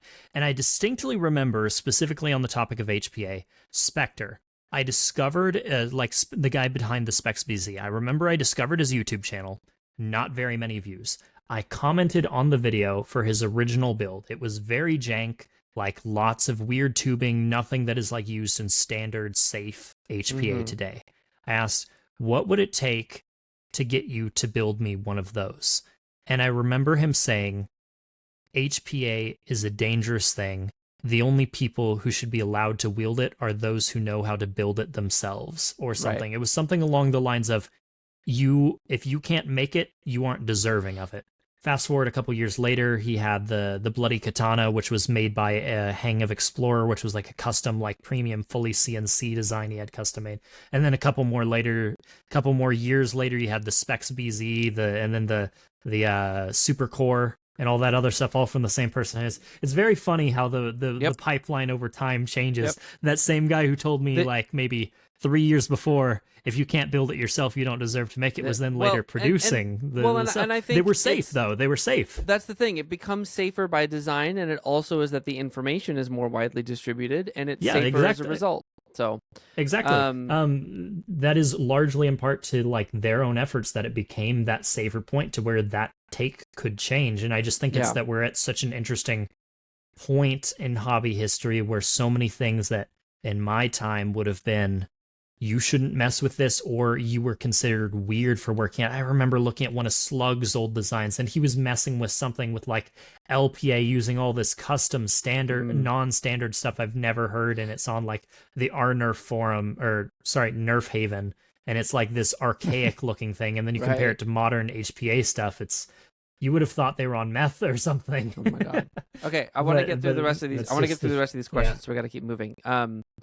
Because I actually really want to address some of these. Do you think Hasbro will continue making Pro Blasters after the mixed reactions to the Torrent and the Sender, or try to shove it under the rug like the Strife X?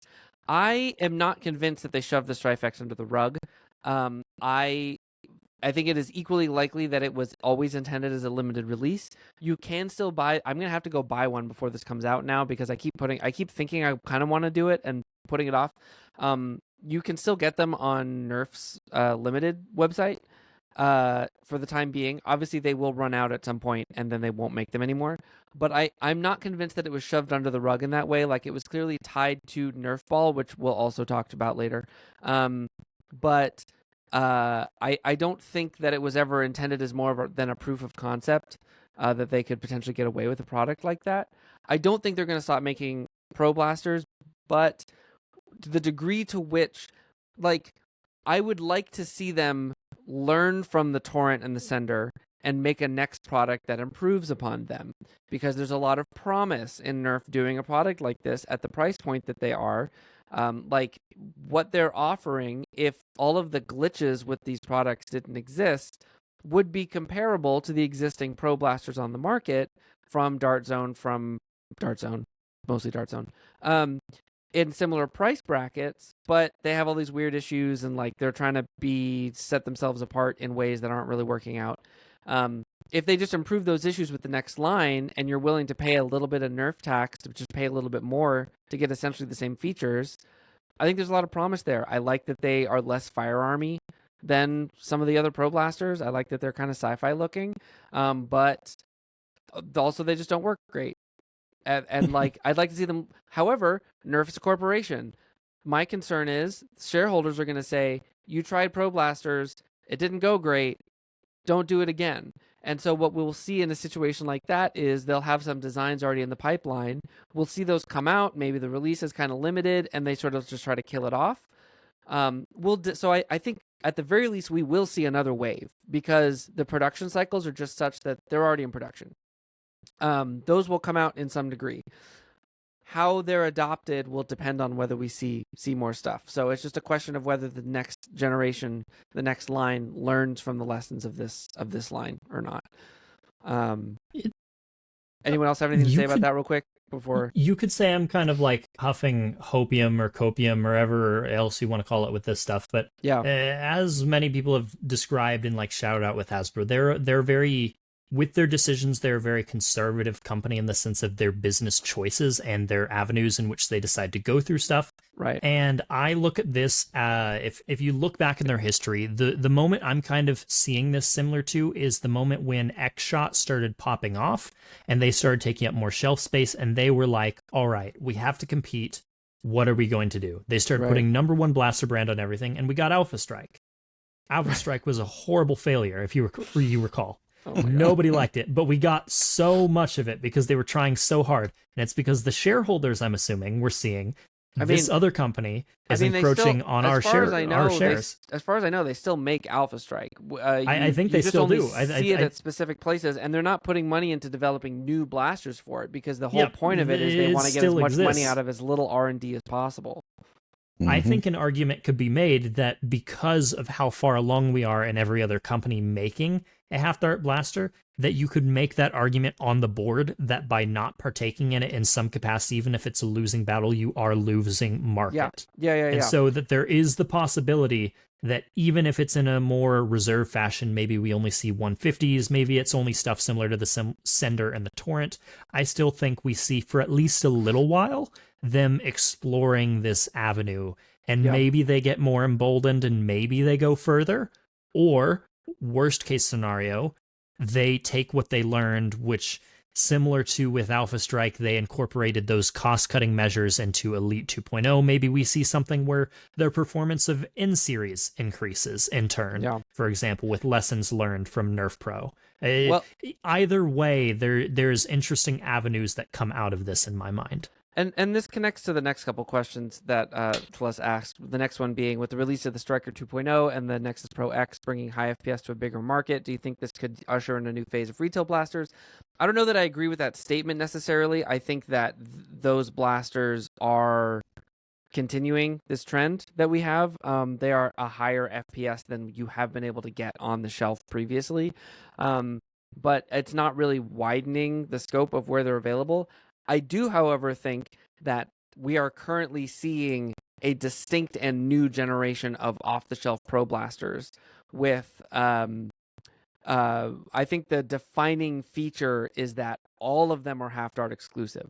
The first generation, if you wanted a half-dart exclusive blaster, it had to be one of the special order ones. It had to be your Mark 1.2 or your 2.1 that you couldn't get, or the 2, whatever. You know what I mean? All those ones you had to special order from Target or from Dart Zone in order to get the half-dart exclusives ones. Only Dart Zone was making them. But now in this next generation, Nerf has a bunch of half-dart exclusive stuff, and X-Shot is about to release their first half-dart exclusive blaster, and the Nexus Pro X, and the Omnia and the one that's about the Maxim are all half-dart exclusive. Even the Mark III was adaptable. And I think that is a big shift that we're seeing right now, which I think is truly like a new phase, a new generation of stuff.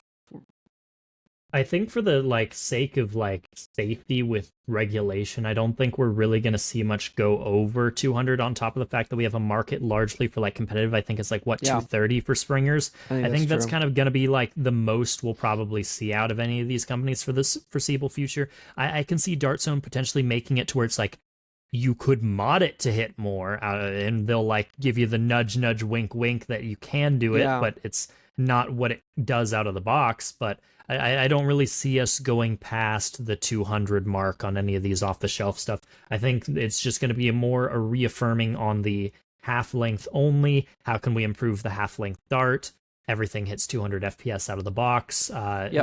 Being competitive at that price point area, because it's getting more price competitive. A lot of the stuff you used to see, for example, in the Max line, it would be a little bit more pricey, like your Tomcat. Now you have something that's a little bit cheaper that's merged in with something similar to the Pro X, where you have the Striker. It's cheaper than the old Tomcat was, or you have the Maxim Pro, which is cheaper, more condensed than what the Omnia was, but they're also safer in some ways while also still being fresh in their own ways. Right. the last question on here is, what older blasters would you like to see remade in the pro line? I think we've already answered this on the podcast. We did that as a closing question at one point. Obviously, the answer for everybody is the deploy. Everybody wants a pro deploy. Nothing else matters. Get on it, Hasbro. Yeah. So what I want to do for the rest of the podcast, and we're going relatively long already, but like, I don't have to edit this, which is incredible. I'm so excited about that. Hopefully this isn't a dangerous, slippery slope. But I also know that we have a limit on how much time that we can record. So like, we got to end this thing in like 35 minutes, so that we leave enough time for the next episode this month. Here's the deal. Grim and I went through and picked out a bunch of stories, old stories that had weird stuff. First of all, I mentioned this earlier, the early days of the Discord, it is chaos. We were, it took us a minute to even require people to start threads for new stories, in like the one news reporting channel that we had, and everything is just in one channel, and then eventually there's threads on it, and people would post their first post of the thread and not include an image, so you have to read every single one to find anything. It's nuts. It's impossible to read and decipher and figure out what's going on. I don't know if either of you looked back that far. I have a very good recollection of this situation. Same. Because I remember it's like, we had the idea, we approached everyone about it, we got the idea. I remember originally it was going to be like, oh, PNNN will be like a occasional, like maybe monthly or every other thing on my channel, for example. It wasn't even going to be its own channel. It was just going to be, we were going to, and then we're like, no, this needs its own channel. So then we did that.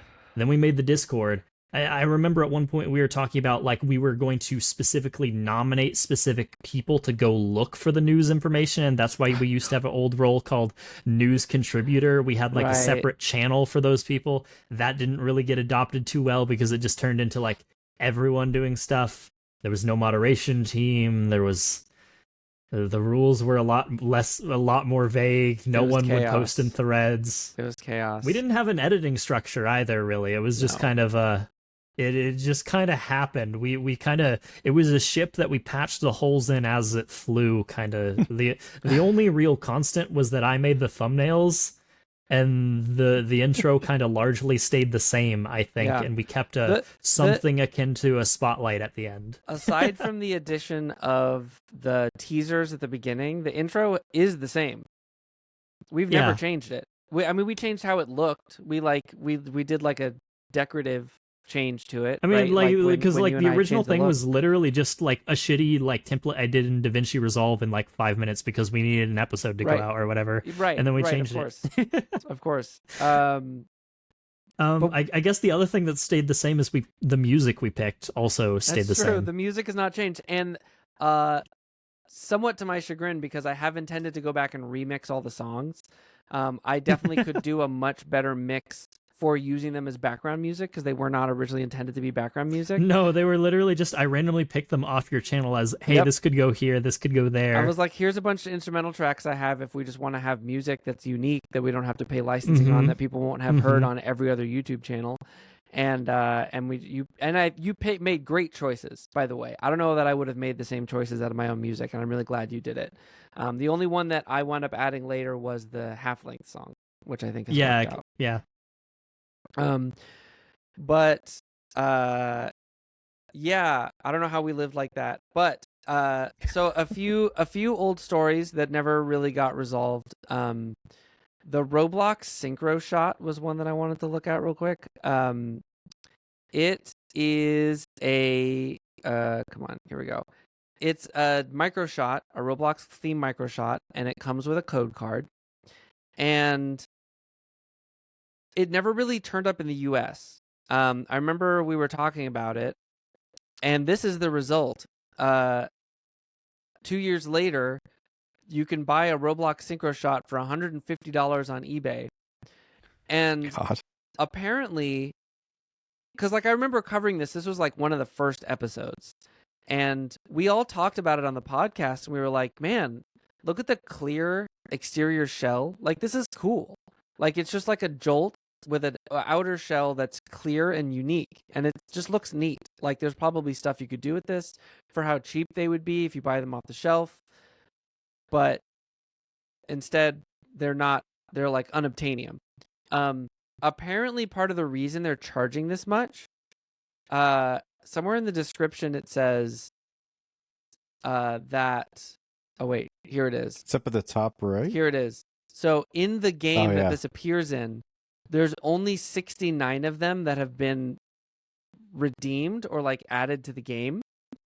And so that's why they're charging this much for it, is so you can get the code and be one of only 70 people or whatever who have this weapon in game. So I don't know if you guys know this, but similar to CSGO, Roblox has an online market. Right. Mm-hmm. And so this online market with stuff with value has real world currency value. So the other thing is that games that get developed with their microtransactions become fully fledged studios. There are popular Roblox games that have full on staffs and have actually sold their company for millions of dollars because they have billions of active players. I've heard so of like that. Stuff like this is like, for some people they treat this like stock investment, but more stable in a sort of sense. Like there are people who unironically invest in CSGO skins rather than the stock market, for example. God. And it actually has paid dividends. I've done something similar by accident by participating in CSGO events. I actually got it was like a $15 investment, and I think when I stopped being able to work, I cashed out all the skins I had like saved for that, and I made like $120, bought some games, and it tided me over in COVID. So it's just incredible. Like weird, like it's kind of weird how we've ended up in a situation like this, but this thing probably does have some value on the Roblox marketplace. Oh, that's so bizarre. That's so bizarre. Okay, I really want to look at this one. I thought I saved the video relevant to it. Maybe let's look at a different one, and I'll look for that while we talk about a different one. Except I moved my script. Oh God. Okay, there we go. The Game Face Try-On. Wait, I still have this window open. Stop. There. Okay. Game Face Try-On was really a big deal. Like that was one of the first like pro blasters that we got to talk about as it was first coming out. That was like right around when we started the show, and this was long before the X-Shot long shot, right? So like at the time we were like, oh, this is the affordable pro blaster. And now Game Face is gone. Game Face shut down. And Gion was part of that, but I don't think the Gion is really the reason. I don't know. The parent company was sold, or it was sold it was part off, of the Crosman, and then they basically just dissolved Game Face. It was it's very weird because I remember not Dartson, but rather Game Face was sort of like this very weird, like the timing of things. They originally came out with like the Prime and all that other stuff. They basically just absorbed some of Jet stuff, and everyone was like, meh, it's another Jet thing. Shit, I don't like it. Nah, not good. And then I remember their like hallmark moment, their like big shining moment was at the Dart Zone Pro Tour, because I remember I saw the dissatisfaction on people's faces before at FoamCon beforehand.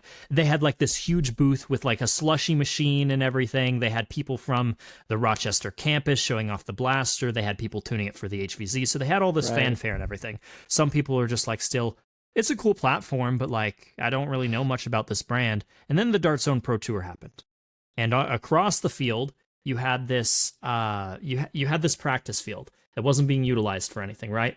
And so me and Silly Butts were just kind of dicking around. A lot of people were very unhappy. We're like, the vibe's really bad. Let's try and do something to improve it. We're like, Silly Butts Pro Tour. So he busts out all of his like random blasters he had. And so he's like, starts showing them off to people, getting people to dick around with them. And then the Game Face designer, Blaster Face, he's like, kind of picked up on the same thing. He's like, hold on a minute. I have all my try-ons in like the back truck. Do you want me to go bring them out? So he brings them out there, and you see the like instant change. You had competitive players who had just like lost the Pro Tour because for what they felt was the Mark 1.2 locking up on them, for example, and then immediately holding the Tryon, going slam fire at not locking up and doing this, that, and the other, and then the joy that you see on their face and the, oh my god, this is the next thing, the excitement, it started like this hype train going, and then people who were there for that, feeling that moment, that energy, that like mood shift that they felt, they kind of kept talking about it. And because the fact that a couple people got away with a couple of them, you had a couple out in the wild that started building like this legend around it. So it had a very hyped release because the top competitive players who had seen them at that event and compared them directly to what the competitors were doing, it gave them this massive initial like starting boost in their popularity that otherwise I don't think they would have had. It had a unique design. It was largely strong out of the box, and it's just a very weird place for it to be in. That corporate greed basically is what killed it, because the corporate wanted, from what I've understand from what Blasterface has said, they didn't like that you couldn't milk it as much as gel, and they saw gel as the future, and so they just kind of shelved Game Face. And here gel is. With multiple lawsuits floating over it, and yeah, I don't know what's going on with that. Something going on that's interesting that didn't quite make this episode, because I couldn't figure out how to work it into the existing script, but I'm sure we'll wind up talking about it at some point, even though we try to avoid talking about gel as much as possible, but it's unavoidable in this industry at some level. There's some French patents. We were joking about this in the Discord, for a new gel ball design that seemed to be made out of potentially biodegradable material. Most of the descriptions in the patents, it's just like, it's definitely stuff that's like in food. It's like cornstarch and stuff, kind of a thing. Yeah, they're just using scientific words for it. Right. So that's weird. We'll see where that goes. Speaking of corporate greed, though, Nerf ball didn't work out. We got sort of semi-official word that Nerf ball is like legit dead, didn't we? Someone was saying that like they talked. Oh, someone who was at who was it? Was it Buff Maritime Daddy? Foam. Was it Maritime? Okay, was asking about Yes, it at the when they went to Hasbro headquarters, and they were like, we really hope that people make something of the Nerf ball rule set out in the world. And it's like, so you're not supporting Nerf ball anymore is what you're trying to say. Yeah. That's such a weird, that's so, because it looked like it was, there's always fun to have different game types. And it was like, oh, wow, they're actually putting forth something kind of neat. This might be interesting. Obviously, it would be a weird or a different gameplay style, and it wouldn't be for everyone. But because like people were asking, like, where can we get the nets? Right. Oh my god, I want those barriers. They look so good. They're so versatile. No barriers, none of the netting, none of that. They released none of the stuff that they showcased in the Nerf ball promo. And it's just, they clearly put so much into that promo, so much money, paying everyone to travel there. Yeah, because Luke was there and like all kinds of stuff. So even from like a corporate perspective, it doesn't make much sense to me from the fact that the initial investment, because when you look at something comparable, it's like putting millions of dollars into like a theme park and it's only tangentially related and it just says Nerf on it, right? Something like that. Obviously, that's going to get a lot more attention, and so I can understand why something like that happens. But at the same time, I think of stuff like the original, what was it? The original Nerf tournaments with dart tag, for example. They weren't as high stakes, but it was like kids around the globe, people competing. They had cash prizes. Were you there for the episode where I did the trivia about it? No. The prize for those tournaments was $25,000. Yeah, it's like in corporate land, that's like chump change. They had inflatable I know cover. For them, it's very low, but like for a kid, it's huge. Stakes were high for those competitions. Because like if you had a solid set of blasters, had they had like the Strife X's, everyone got to use them. Not Right. only would people get to use the blasters, it would build hype around the audience. It would make it look a lot more professional, and then you'd get people like afterwards who won speaking highly of it. Hey, I won this X amount of money playing Nerf with this blaster, and it was really cool. And then they show it to all their buddies. Like Imagine playing those same Nerf ball games with a sender. Yeah, like doing that with a sender. Like, it didn't have to be as high tech as they were making it up to be. They could have still hyped it up just as much, done less tech and less initial investment, rented out some fields and done something similar to that. I think they would have been cooking with gas. And they did the contact suits. They apparently built them and they got them going sort of, and then they abandoned them before the filming. I guess it didn't work well enough, probably. Like, it would have just been easier to just hire some referees probably at that point, you know? Well, it's like, I'm sure they could have found someone. Yeah. Yeah. Okay, next thing, the thing that I skipped that I want to go back to for just a second, just for sort of a quick laugh. Dart Zone went through an era where they were really trying anything they absolutely could with marketing, and I captured this video of a feature on Dart Zone's website, and it no longer exists, but there was an augmented reality thing where it would just take a 3D model of the blaster and like put it in your space, and you could like set it down on objects and like rotate it and blow it up. This is a video I took on my phone when I was messing with it. It doesn't exist anymore. They took it off their website. It worked with all of their blasters. Oh, you just unlocked a core memory for me. Okay, so this is gonna be a really weird like niche thing about PNNN, like early PNNN history. But do you remember the Mark IV launch, right? Oh yeah. So when it first, like, news first of it came out and it was getting teased with the Dart Zone Vault thing, like that whole thing that they hyped that didn't end up having much with, like in that same era, they had a 3D augmented reality for the Mark IV. Okay. So me and Jolt at the time, me and Jolt were in a call. I distinctly remember we were in a call for 4 hours and we learned ways to clip through the blaster to get looks at the internals to guess what it looked like and how it operated on the inside. Well, yeah, and we used it to like figure out the internals, and we were trying to guess how. Where it zooms in, you can kind of like, if I had been more careful, like you can see it goes inside. Yeah. You can see, we were trying like, to figure out what types of springs and everything else it was using, and like guessing performance metrics, so that way we could make a better informed story. Oh, that's we so spent funny. like 3 hours zooming in, trying to clip in through certain areas of the blaster to guess how it performs and what it looks like inside. It's funny because that was an interesting thing. I initially intended to do like a silly story based on this, like a silly thing. It just never made the show. But it's funny because I didn't know that you used that you tried to do that, because obviously that makes sense, to try to pull that off.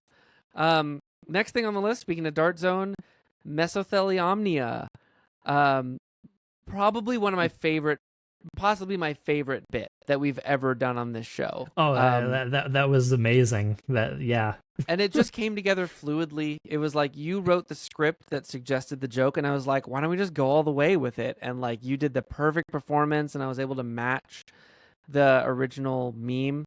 That was just kind of like everyone firing on all cylinders that day, and it just turned out very well. What episode was that? What episode was that? Oh, that must have been like 15, 16, somewhere in there. Yeah. I think it was the one, because I remember I put like the nerfed or whatever, like I put the fire over the Omnia. Yeah, Bad Batch. I think it was episode. Let me see here. Episode 17. And so episode 17. The Omnia did get some follow up. They did acknowledge the issues with it, and they did do a recall, and they sent people new ones. I picked up an Omnia at there was an auction at the end of Maryland Mayhem to support next year's zombie players, and I picked up an Omnia cheaply, weirdly. Like I went in there like ready to overpay for it to support them, and I wound up being cheap. I got some other stuff to support it, but like, yeah, I walked away with an Omnia. Omnia's fine. Like, it's not my favorite flywheeler of all time. It still sort of has that delay thing, but not nearly as bad as people were having with the first version. It's totally usable, and it has the easy-to-use battery. Like, it's fine. I can see why they moved away from it, maybe. I'll be really curious to compare it to the new one that I keep forgetting the name of, the Maxim. Maxim, yeah. But it's good. It's cool. I like it enough. My running theory is that, like, because I remember people with the Mark III, they were dissatisfied with a couple issues and the rate of fire, and then I remember attempts to up the rate of fire would learn that the system itself would break on itself if you increased it self-destruct through other means.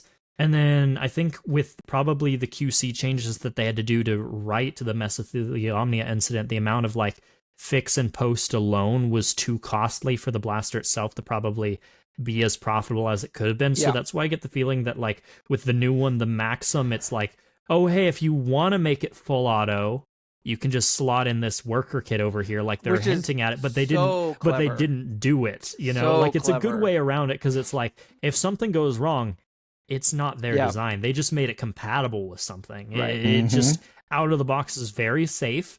Half dart, semi-auto, still has the really good smart battery. Like, it has everything that they know they can do correct. It is like they're safe. Like, this is our safe bet flywheeler. There isn't really much that can go wrong with it. It'll be fine. For sure. I have lightly modded Mark III and the Omnia, and 90% of the time I'm using them in full auto. Like 98% of the time, or sorry, in semi-auto. The full auto is just sort of meh, and like I can fire faster in semi. So, especially with the Mark III, especially with the mechanical pusher, that design still, the Mark III is something kind of special, even with that issue with the slow full auto. The fact that it has a mechanical pusher semi and then the auto, it's so cool. All right. I almost hesitate to even bring this up, considering how much time we could potentially spend on it. But we should remind ourselves that Beret is doing so much work on this topic right now that we do not have to spend a ton of time on it. I'm sure we'll get back to it at some point. The Shelby Destroyer, which that was also something that was just before our time, but we wound up talking about it on the show in sort of like follow-up things as it was sort of progressing while we were doing our first number of episodes, and it doesn't exist. It doesn't exist. Yeah, it's one of those wild things, because the weird thing is that I can still remember back to the conversation where it's like I was having my typical me and Bobo at the time, we were playing a lot of like COD Warzone or whatever, I think it was. I think that was the game at the time we were playing. I had hopped in, he was like, yeah, we had this like thing at the studio, because he was working at Foam Pro Shop, and he was like talking about it, and like I remember he didn't like it, and I remember he noted it's like, it fit me like a glove. I'm 6'5". This thing is going to be massive for other people. Right. And then as soon as I heard it was like not Vortex, but like Vortex adjacent, I was just already like, is this thing going to work out? How is this thing going to go? And the answer was no. Seeing where it's went is just like weird. I really got to know what it looked like from the corporate side. I know it's gonna, this story have made it when you have like a company channel or a defunct land type channel, like covering this outside of our hobby, because this feels like one of those like large corporate scam type scenarios that like a YouTube documentary outside, like similar to what Beret did, gets done. I know. I'm excited to see what he winds up putting together. Next story up, Dart Zone's chalk darts. That was a big talk when we first saw Dart Zone. What did they wind up calling them? Tag darts? Or chalk? I don't remember is the thing. I can't even remember. I think. Something like that. Because we got that video, like we knew one of the first, really early on, like episode 2 or something, we covered the Chalk-It trademark that Dart Zone took out, which they didn't wind up using for the product. But we kind of hinted that they might have chalk darts, and there was a really slow build. It was like multiple episodes, and like another thing would come out. And then eventually Drax showed them at that one toy fair in Germany, and he actually demonstrated them and showed the filling thing, but didn't actually show him filling them. And there was the promotional at the big banners and everything, and then just nothing. Right? And Dart Zone's had so many products, you'd think we'd see them by now. It's interesting to me and also not surprising. So one of the other big industries I'm really into is tech, and in that similar you have these things called trade shows, and at these trade shows a lot of times you get to see these experimental technology. Oh, yeah, Sometimes they make it into a product, sometimes they don't. I feel like this is one of those kind of moments, and the closest thing I could think as to why it exists is because there was a lot of claims, whether founded or unfounded, that during the Dart Zone Pro Tour that like refereeing wasn't so good. So I can see the natural conclusion is, oh, we'll make a dart where it's guaranteed that you can see that that thing happened, and we'll step away from tournaments themselves, because I heard that they even offered to like sponsor the Maryland Foam tournament with them at one point. Nope. But they don't. They're not that visible. I'm just assuming that they didn't pan out as well as they thought. And so the other thing about that is, that new dart pack. I realized that new dart package that they have, the hard plastic sides that allows the darts to stand up really neatly. I'm pretty sure the whole point of designing that package was to make the chalk darts easier to refill. Yeah, I'm pretty sure that's what that was for. So I'm thinking that's just like saving some of the Right. We did get the other chalk darts, the IMC chalk like rocket things. But if you try to buy them on Walmart, they're on clearance, but then you get charged a bunch for having an order too low, and like shipping is expensive. So, and you can't buy them in stores. This reminds me of the original chalk darts. They were like this obscure like dollar store stuff you'd see at the time, and they were like coming out around the same time as exploders, and people were like, oh, chalk darts, and then immediately it was just kind of like, meh, back to taggers, and then I feel like it was like a thing that people thought were going to be the next thing, and then it just didn't end up being a thing. I want to dash through a couple of these. Here's an early story that turned into nothing. A patent. Oh yeah. A patent about using blasters as video game controllers, but it's just that iPhone mount. Like we had this. Like, we had this already. This looks like we've had this multiple times. Right. I mean, I guess this has a trigger thing on it, right? Like this has like a trigger sensor of some kind, but like we've had phone mounts on. It's not that big of a deal, so I don't know what. But I remember there was like this uptick in like laser tag type stuff for a while, so maybe this was made around a similar time to like patent it, so that way they couldn't take the idea or whatever kind of thing. Yeah. Looks like Splatterball, the image, the rifle on that. Totally. I see it, and I'm just like, why is a Splatterball blaster on a Nerf thing? Because the other one just looks like the little pistol that Scout or whatever, the original Scout, I think is what it was called. Yeah, I enjoyed the old Wii remote blaster. Splatterball. Yep, the Wii remote blaster was cool. I have a complete one of those. Had the thing that you could put the Wii remote into, and then you take it out, and it would actually put a blaster into it, like a little single shot. Yeah. So yeah, but anyway, I don't think we're ever gonna see that. It doesn't seem like it's gonna happen. Another thing that we reported on early on that we didn't follow up on, but sneakily happened. Hyper Weapon was an RPG that got brought to us because the idea about it's a tabletop RPG, and the rules are designed around using dart blasters in game instead of randomizers, and it comes with these targets that you print out and hang up. And at the time, it was like, this is a concept. It may or may not turn into anything. Well, it got completed. It had a successful Kickstarter, and you can buy it now. And it looks fun. So if you're a tabletop RPG person, you're listening to this, check out Hyper Weapon. It's kind of too late for us to cover it on the show at this point because it happened in like February. But somehow, but it just slipped through the cracks. You can get the whole rule book. It's cheap. And then I love the idea that, if you really get into a campaign, you could build a blaster specifically for your character for something like that. That's kind of neat. Yeah. It looks like it's like a kaiju hunter kind of setting, which I think is super, super cool. How do we feel about blaster skins? X-Shot does it right. Everybody else kind of stinks. Done. Yeah, that's kind of my feeling. Done and dusted. Yeah. So this I would actually preface that more on X-Shot Pro does it right. I think some of the other X-Shot stuff is just weird, like some of it works Demon and some Slayer. of it doesn't. Some of it works and some of it doesn't. I don't know why there's Poppy Playtime. I think and it's I don't just know so why cheap there's for a them Demon that they'll Slayer. take any license that they can Yeah, afford. I personally think Xshot Pro does it phenomenally, and I think everybody else is just weirdly trying to figure out how they're going to use it, and it doesn't really work, in my opinion, for a lot of it. So for the listeners who might not be in our Discord or might not like this feels like this issue feels like such an iconic part of our experience making this show so far. Like feeling inundated at certain points with so many new just reskins of existing blasters ever since the skins technology became more widely available to all the companies.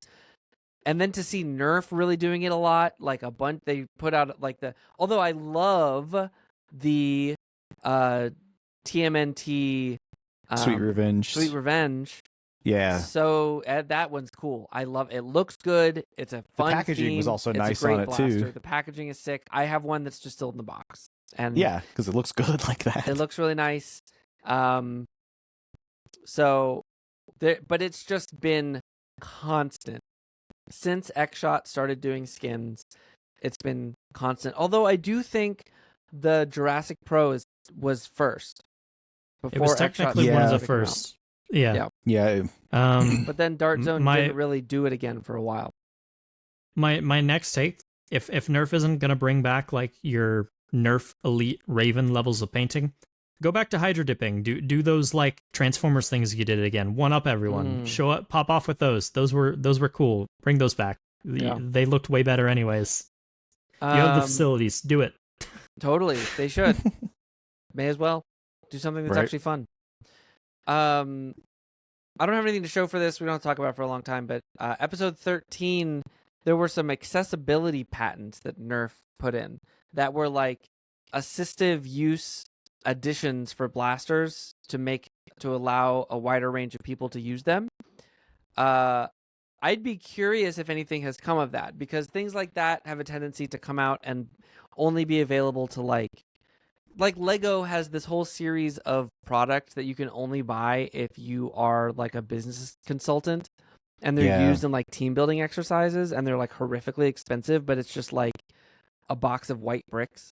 I wonder if Hasbro has secretly made something out of this that is only available to like certain like therapy practitioners. Probably not, though. I feel like someone we know would have found out about it. I hope something comes of this. It's worth looking that up. Episode 13, go back and find it. Yeah, I'd love to see more on it. Hopefully it ends up being something like the Xbox, like accessibility controller, and not a situation like companies do that all the time where they send it off as like a one-off thing, like you said with the Lego. I know Bungie, for example, in their Bungie Foundation, they like fund these niche like iPads or whatever that they give to like cancer patients or whatever other stuff, but like hopefully it ends up being an accessible product. All right, here's one. Who remembers this story?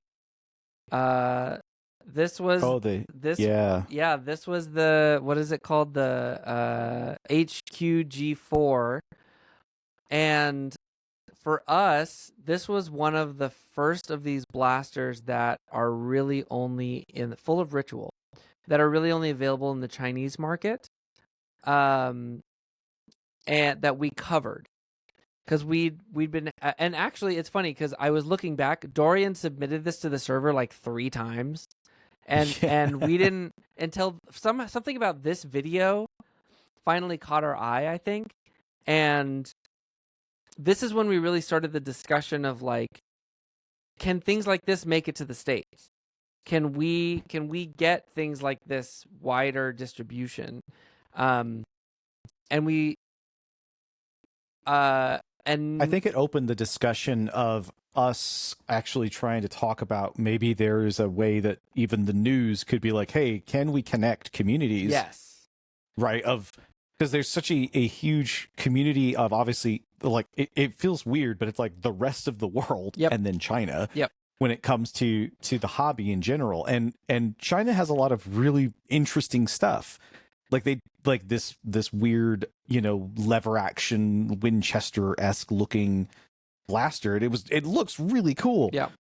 But yeah, and I think we kind of said maybe we should really cover this, because if people get interested, because we do have people who are from China, or people who are from like Singapore or whatever, who like translate some of this stuff, or other companies that sometimes will try to get stuff over into, say, like, again, Singapore or something like that, and then they try to distribute it out to the rest of the world. And it's like, well, if we sort of open the discussion and we try to talk about it, and we get people sort of like, hounding, maybe we can get that actually to get to the US side of stuff, or wherever. So now we have what is the name of the store? They're importing the metal links, the licensed metal links. Was it Phantom Guardian Tech? Links? Guardian Links. It's Guardian Links. What is the store called? I'm in their Facebook group. Well, because they invited, I've been talking to them. I can find this quickly though. Blast Pro Shop. There we go. Blast Pro Shop. So now we have Blast Pro Shop, and and they are like, they're really sort of focused on doing this kind of stuff. And I also know that Out of Darts is starting to import some more stuff like that as well. So like this conversation really has started. These things are starting to happen more, I think. We're not getting the HQG4, it doesn't seem like. No one's importing the that. HQG4. I'm just putting this out there. This is like my white whale. If someone sends me one, it's like, so cool. I will love you forever. Like I know. I need one. I need one. It looks sick. Get me that like gilded gold with like clear one. Oh yeah. Or one of the there's a bunch of bright colored ones too. I love There's them. a bunch of bright colored ones. Yeah. Like if there was one that was like red and clear, like ooh. But yeah, we have stores now that are doing this stuff, and we are. I hope we can connect with this person that's been uploading our videos, because we just want to send them the actual good quality versions of them. So fingers crossed that we can make that happen, because someone's been uploading our videos to a Chinese video site with subtitles. So someday, hopefully, that can happen. But yeah, these conversations are happening now, which is really, really great. Here's another blast from the past. Why? Oh, I was just thinking of this one too, by the way. The Cyberpunk gel blasters that Zing got the license for. This is so weird because Zing is known for making those big bows. Arrows. Yeah, the bows and arrow things. Not this. Oops. I have other pictures and I can't just switch between them fluidly, which is very silly. But they showed these prototypes with packaging, and you can see this one is like not even fully painted, right? Like this one was nowhere near complete, and it says pending licensor approval. Final product may vary. Maybe the licensor just did not approve. I don't know, because we've never seen anything about this. I remember like my friends who were into Cyberpunk were like, I'm not into gel, but like it's a good replica, I'd get it type thing. Right. Mm-hmm. So yeah, the displays were really cool, like that. The like LED display stands. that there's the stands they would have. Well, they were supposed to come with the stands. Right. Too. Yeah, that's what I'm saying. Like it all looked really cool, and I like I said, I was just thinking about them and just wondering, is there just not, again, like you said, maybe is it the licensing didn't work out? Is the game just not as popular, so they don't see a point? I think the game is that like it's like not peak popularity, but it like had a resurgence where it's no longer in a negative light now. Right. So I don't know. It just seems like a weird. I don't know what happened. I was excited. It could just for be him, the and gel lawsuits they saw. Wait a They second. could have seen it happening ahead of time. Well, hold on a second.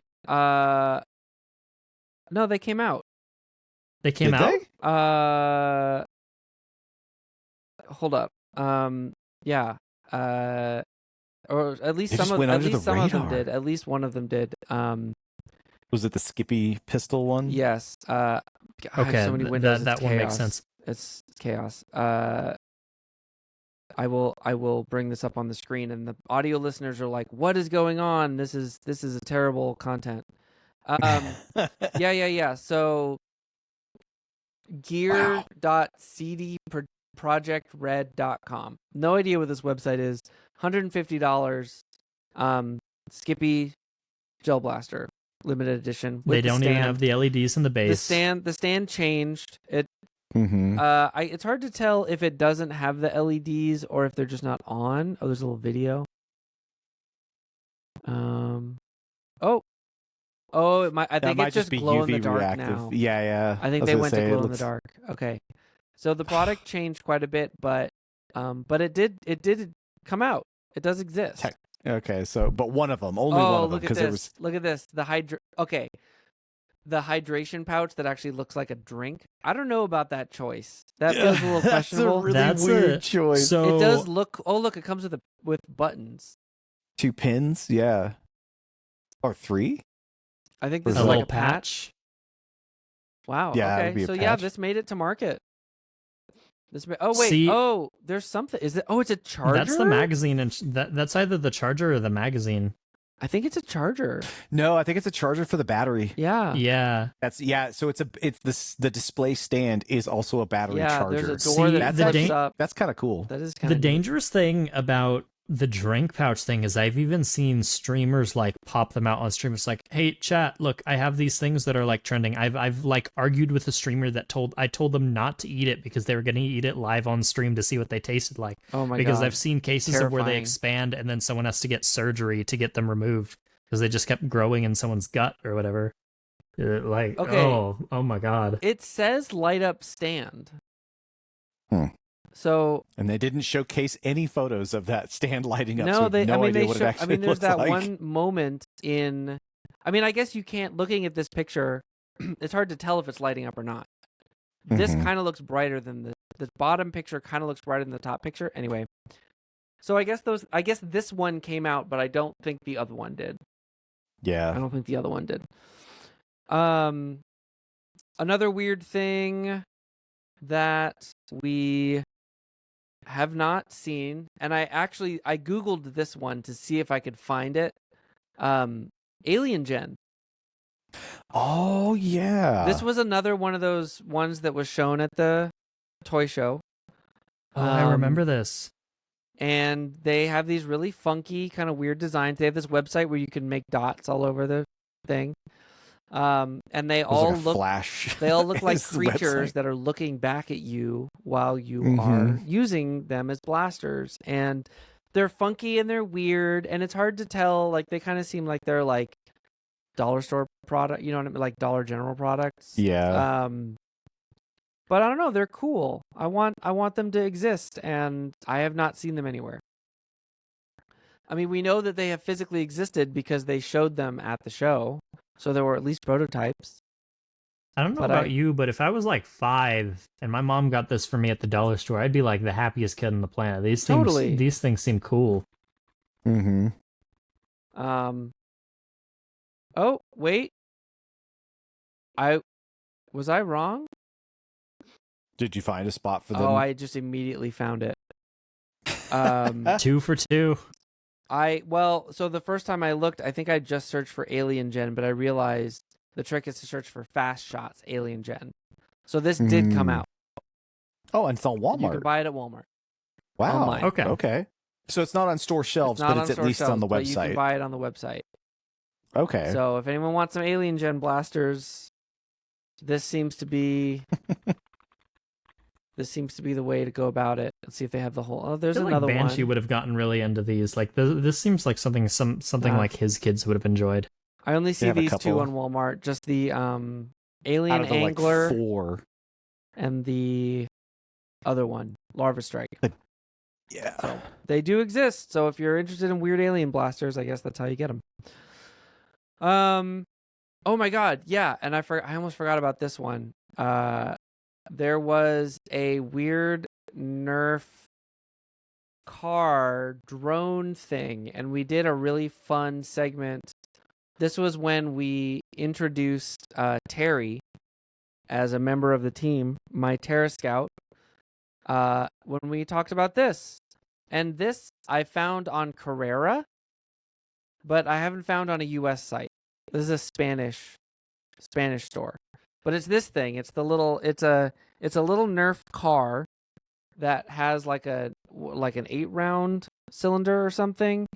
It has the same cylinder setup as the other Terra Scout, the one that was the walking legs one, the bug walking leg. Yeah, It has the exact same thing, but it's one of those cars that can like roll sideways and do all that stuff. So this is made under license, obviously, and there's like another thing where there's like a target you can stick on it.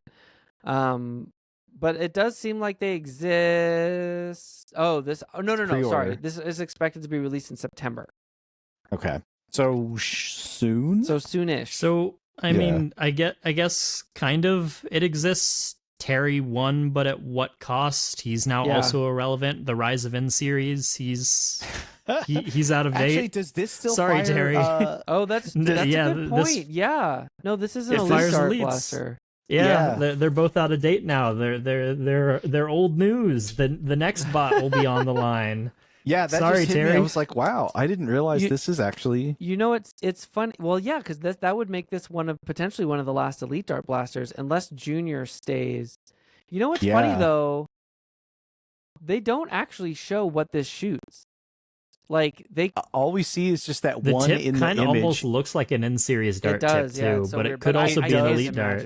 I can't imagine. I can't imagine it being in N-series. It's too looks too narrow, too long, and it looks too long and too narrow. Yeah. Last couple things to talk about, and then we got to end this thing. We did a bunch of interviews at Maryland Mayhem, and we had a lot of visions about what we wanted to do with them, and we just didn't do anything with them. They're just sitting on a hard drive.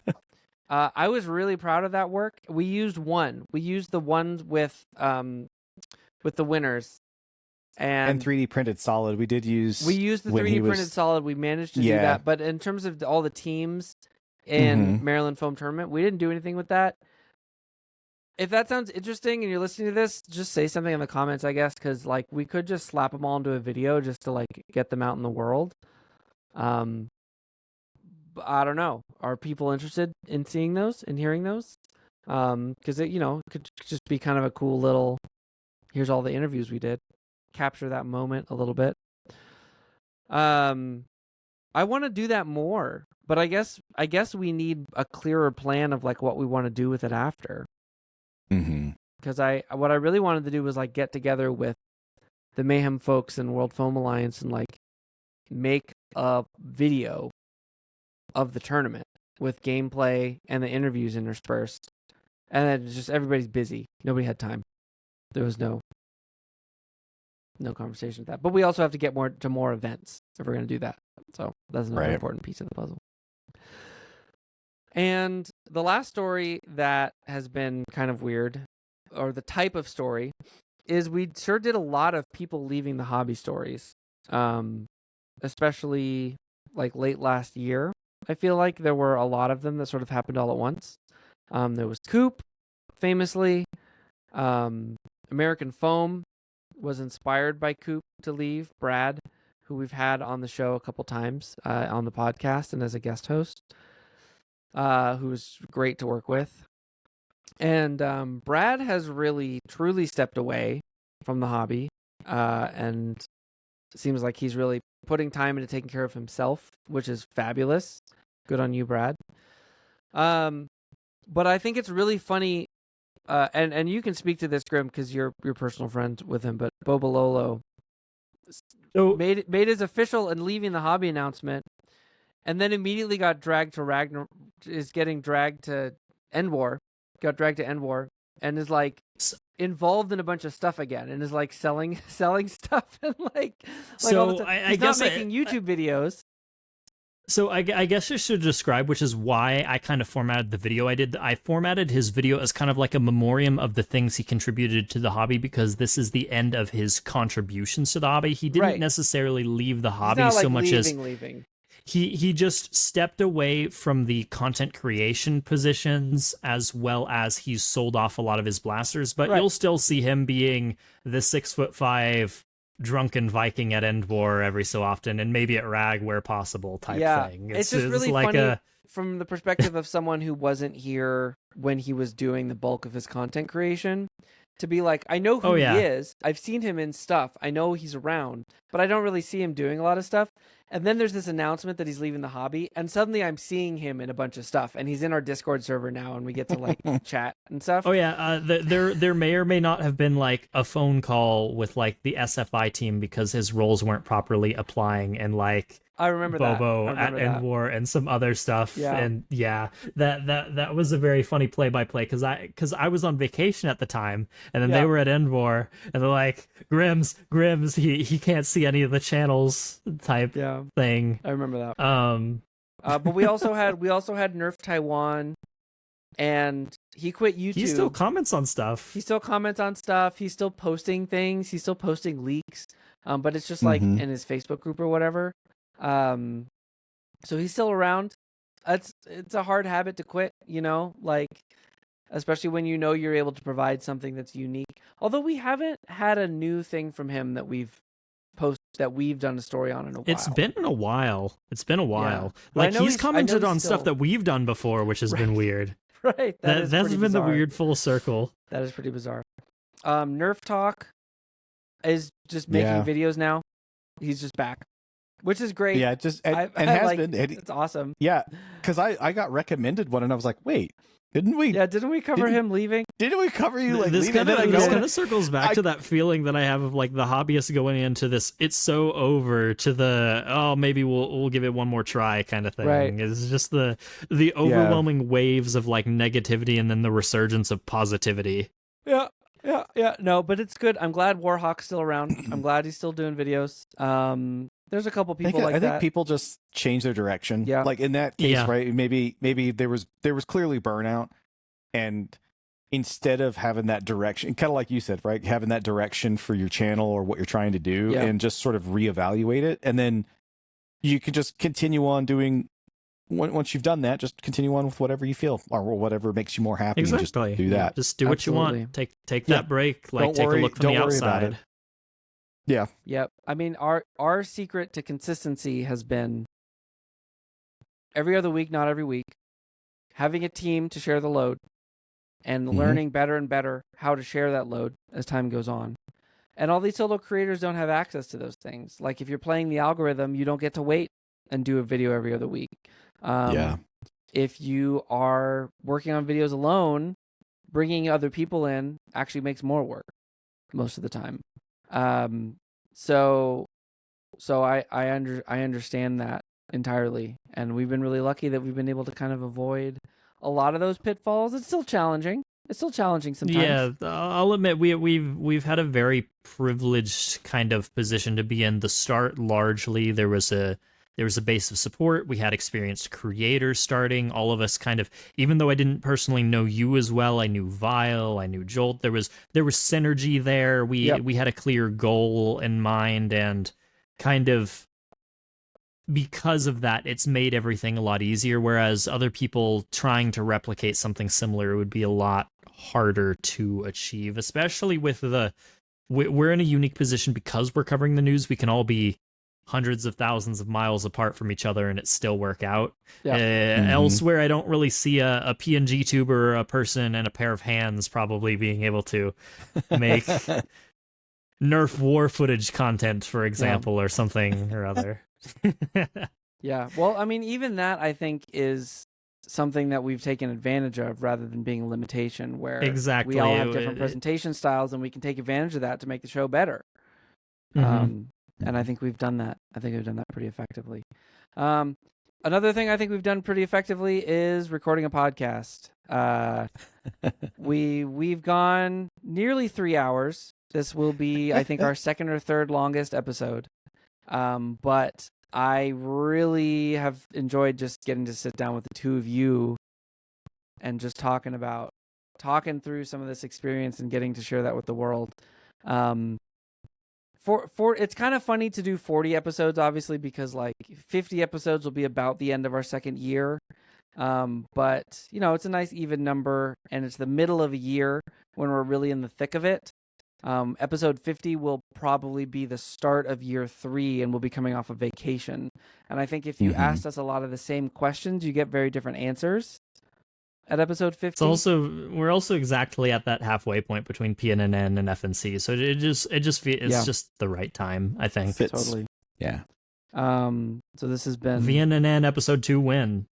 That's a good question. Will we? So last year we did an April Fool's episode because it was a release day between weeks. So like it was. That means next year, a Friday. Next year we have to again potentially. Next if year, if we keep the same schedule. Oh yeah, that's a good point. We got to do something. April. Well, it's April 4th is potentially a release day. We'll figure it out. I think it's the year after that. I think isn't it like a 3-year cycle that like the dates are always the same? Something like that. No, that is also the 3rd. What the heck? 2027? Those leap years will get you. 2027 is close. It's April 2nd. No, I guess it's just like the week layouts. Anyway, whatever. I know that there is like eventually it comes around and it's the same. 2028. Episode 200 or whatever that we'd be on then is a Saturday, isn't April 1st? Anyway, I don't know, whatever.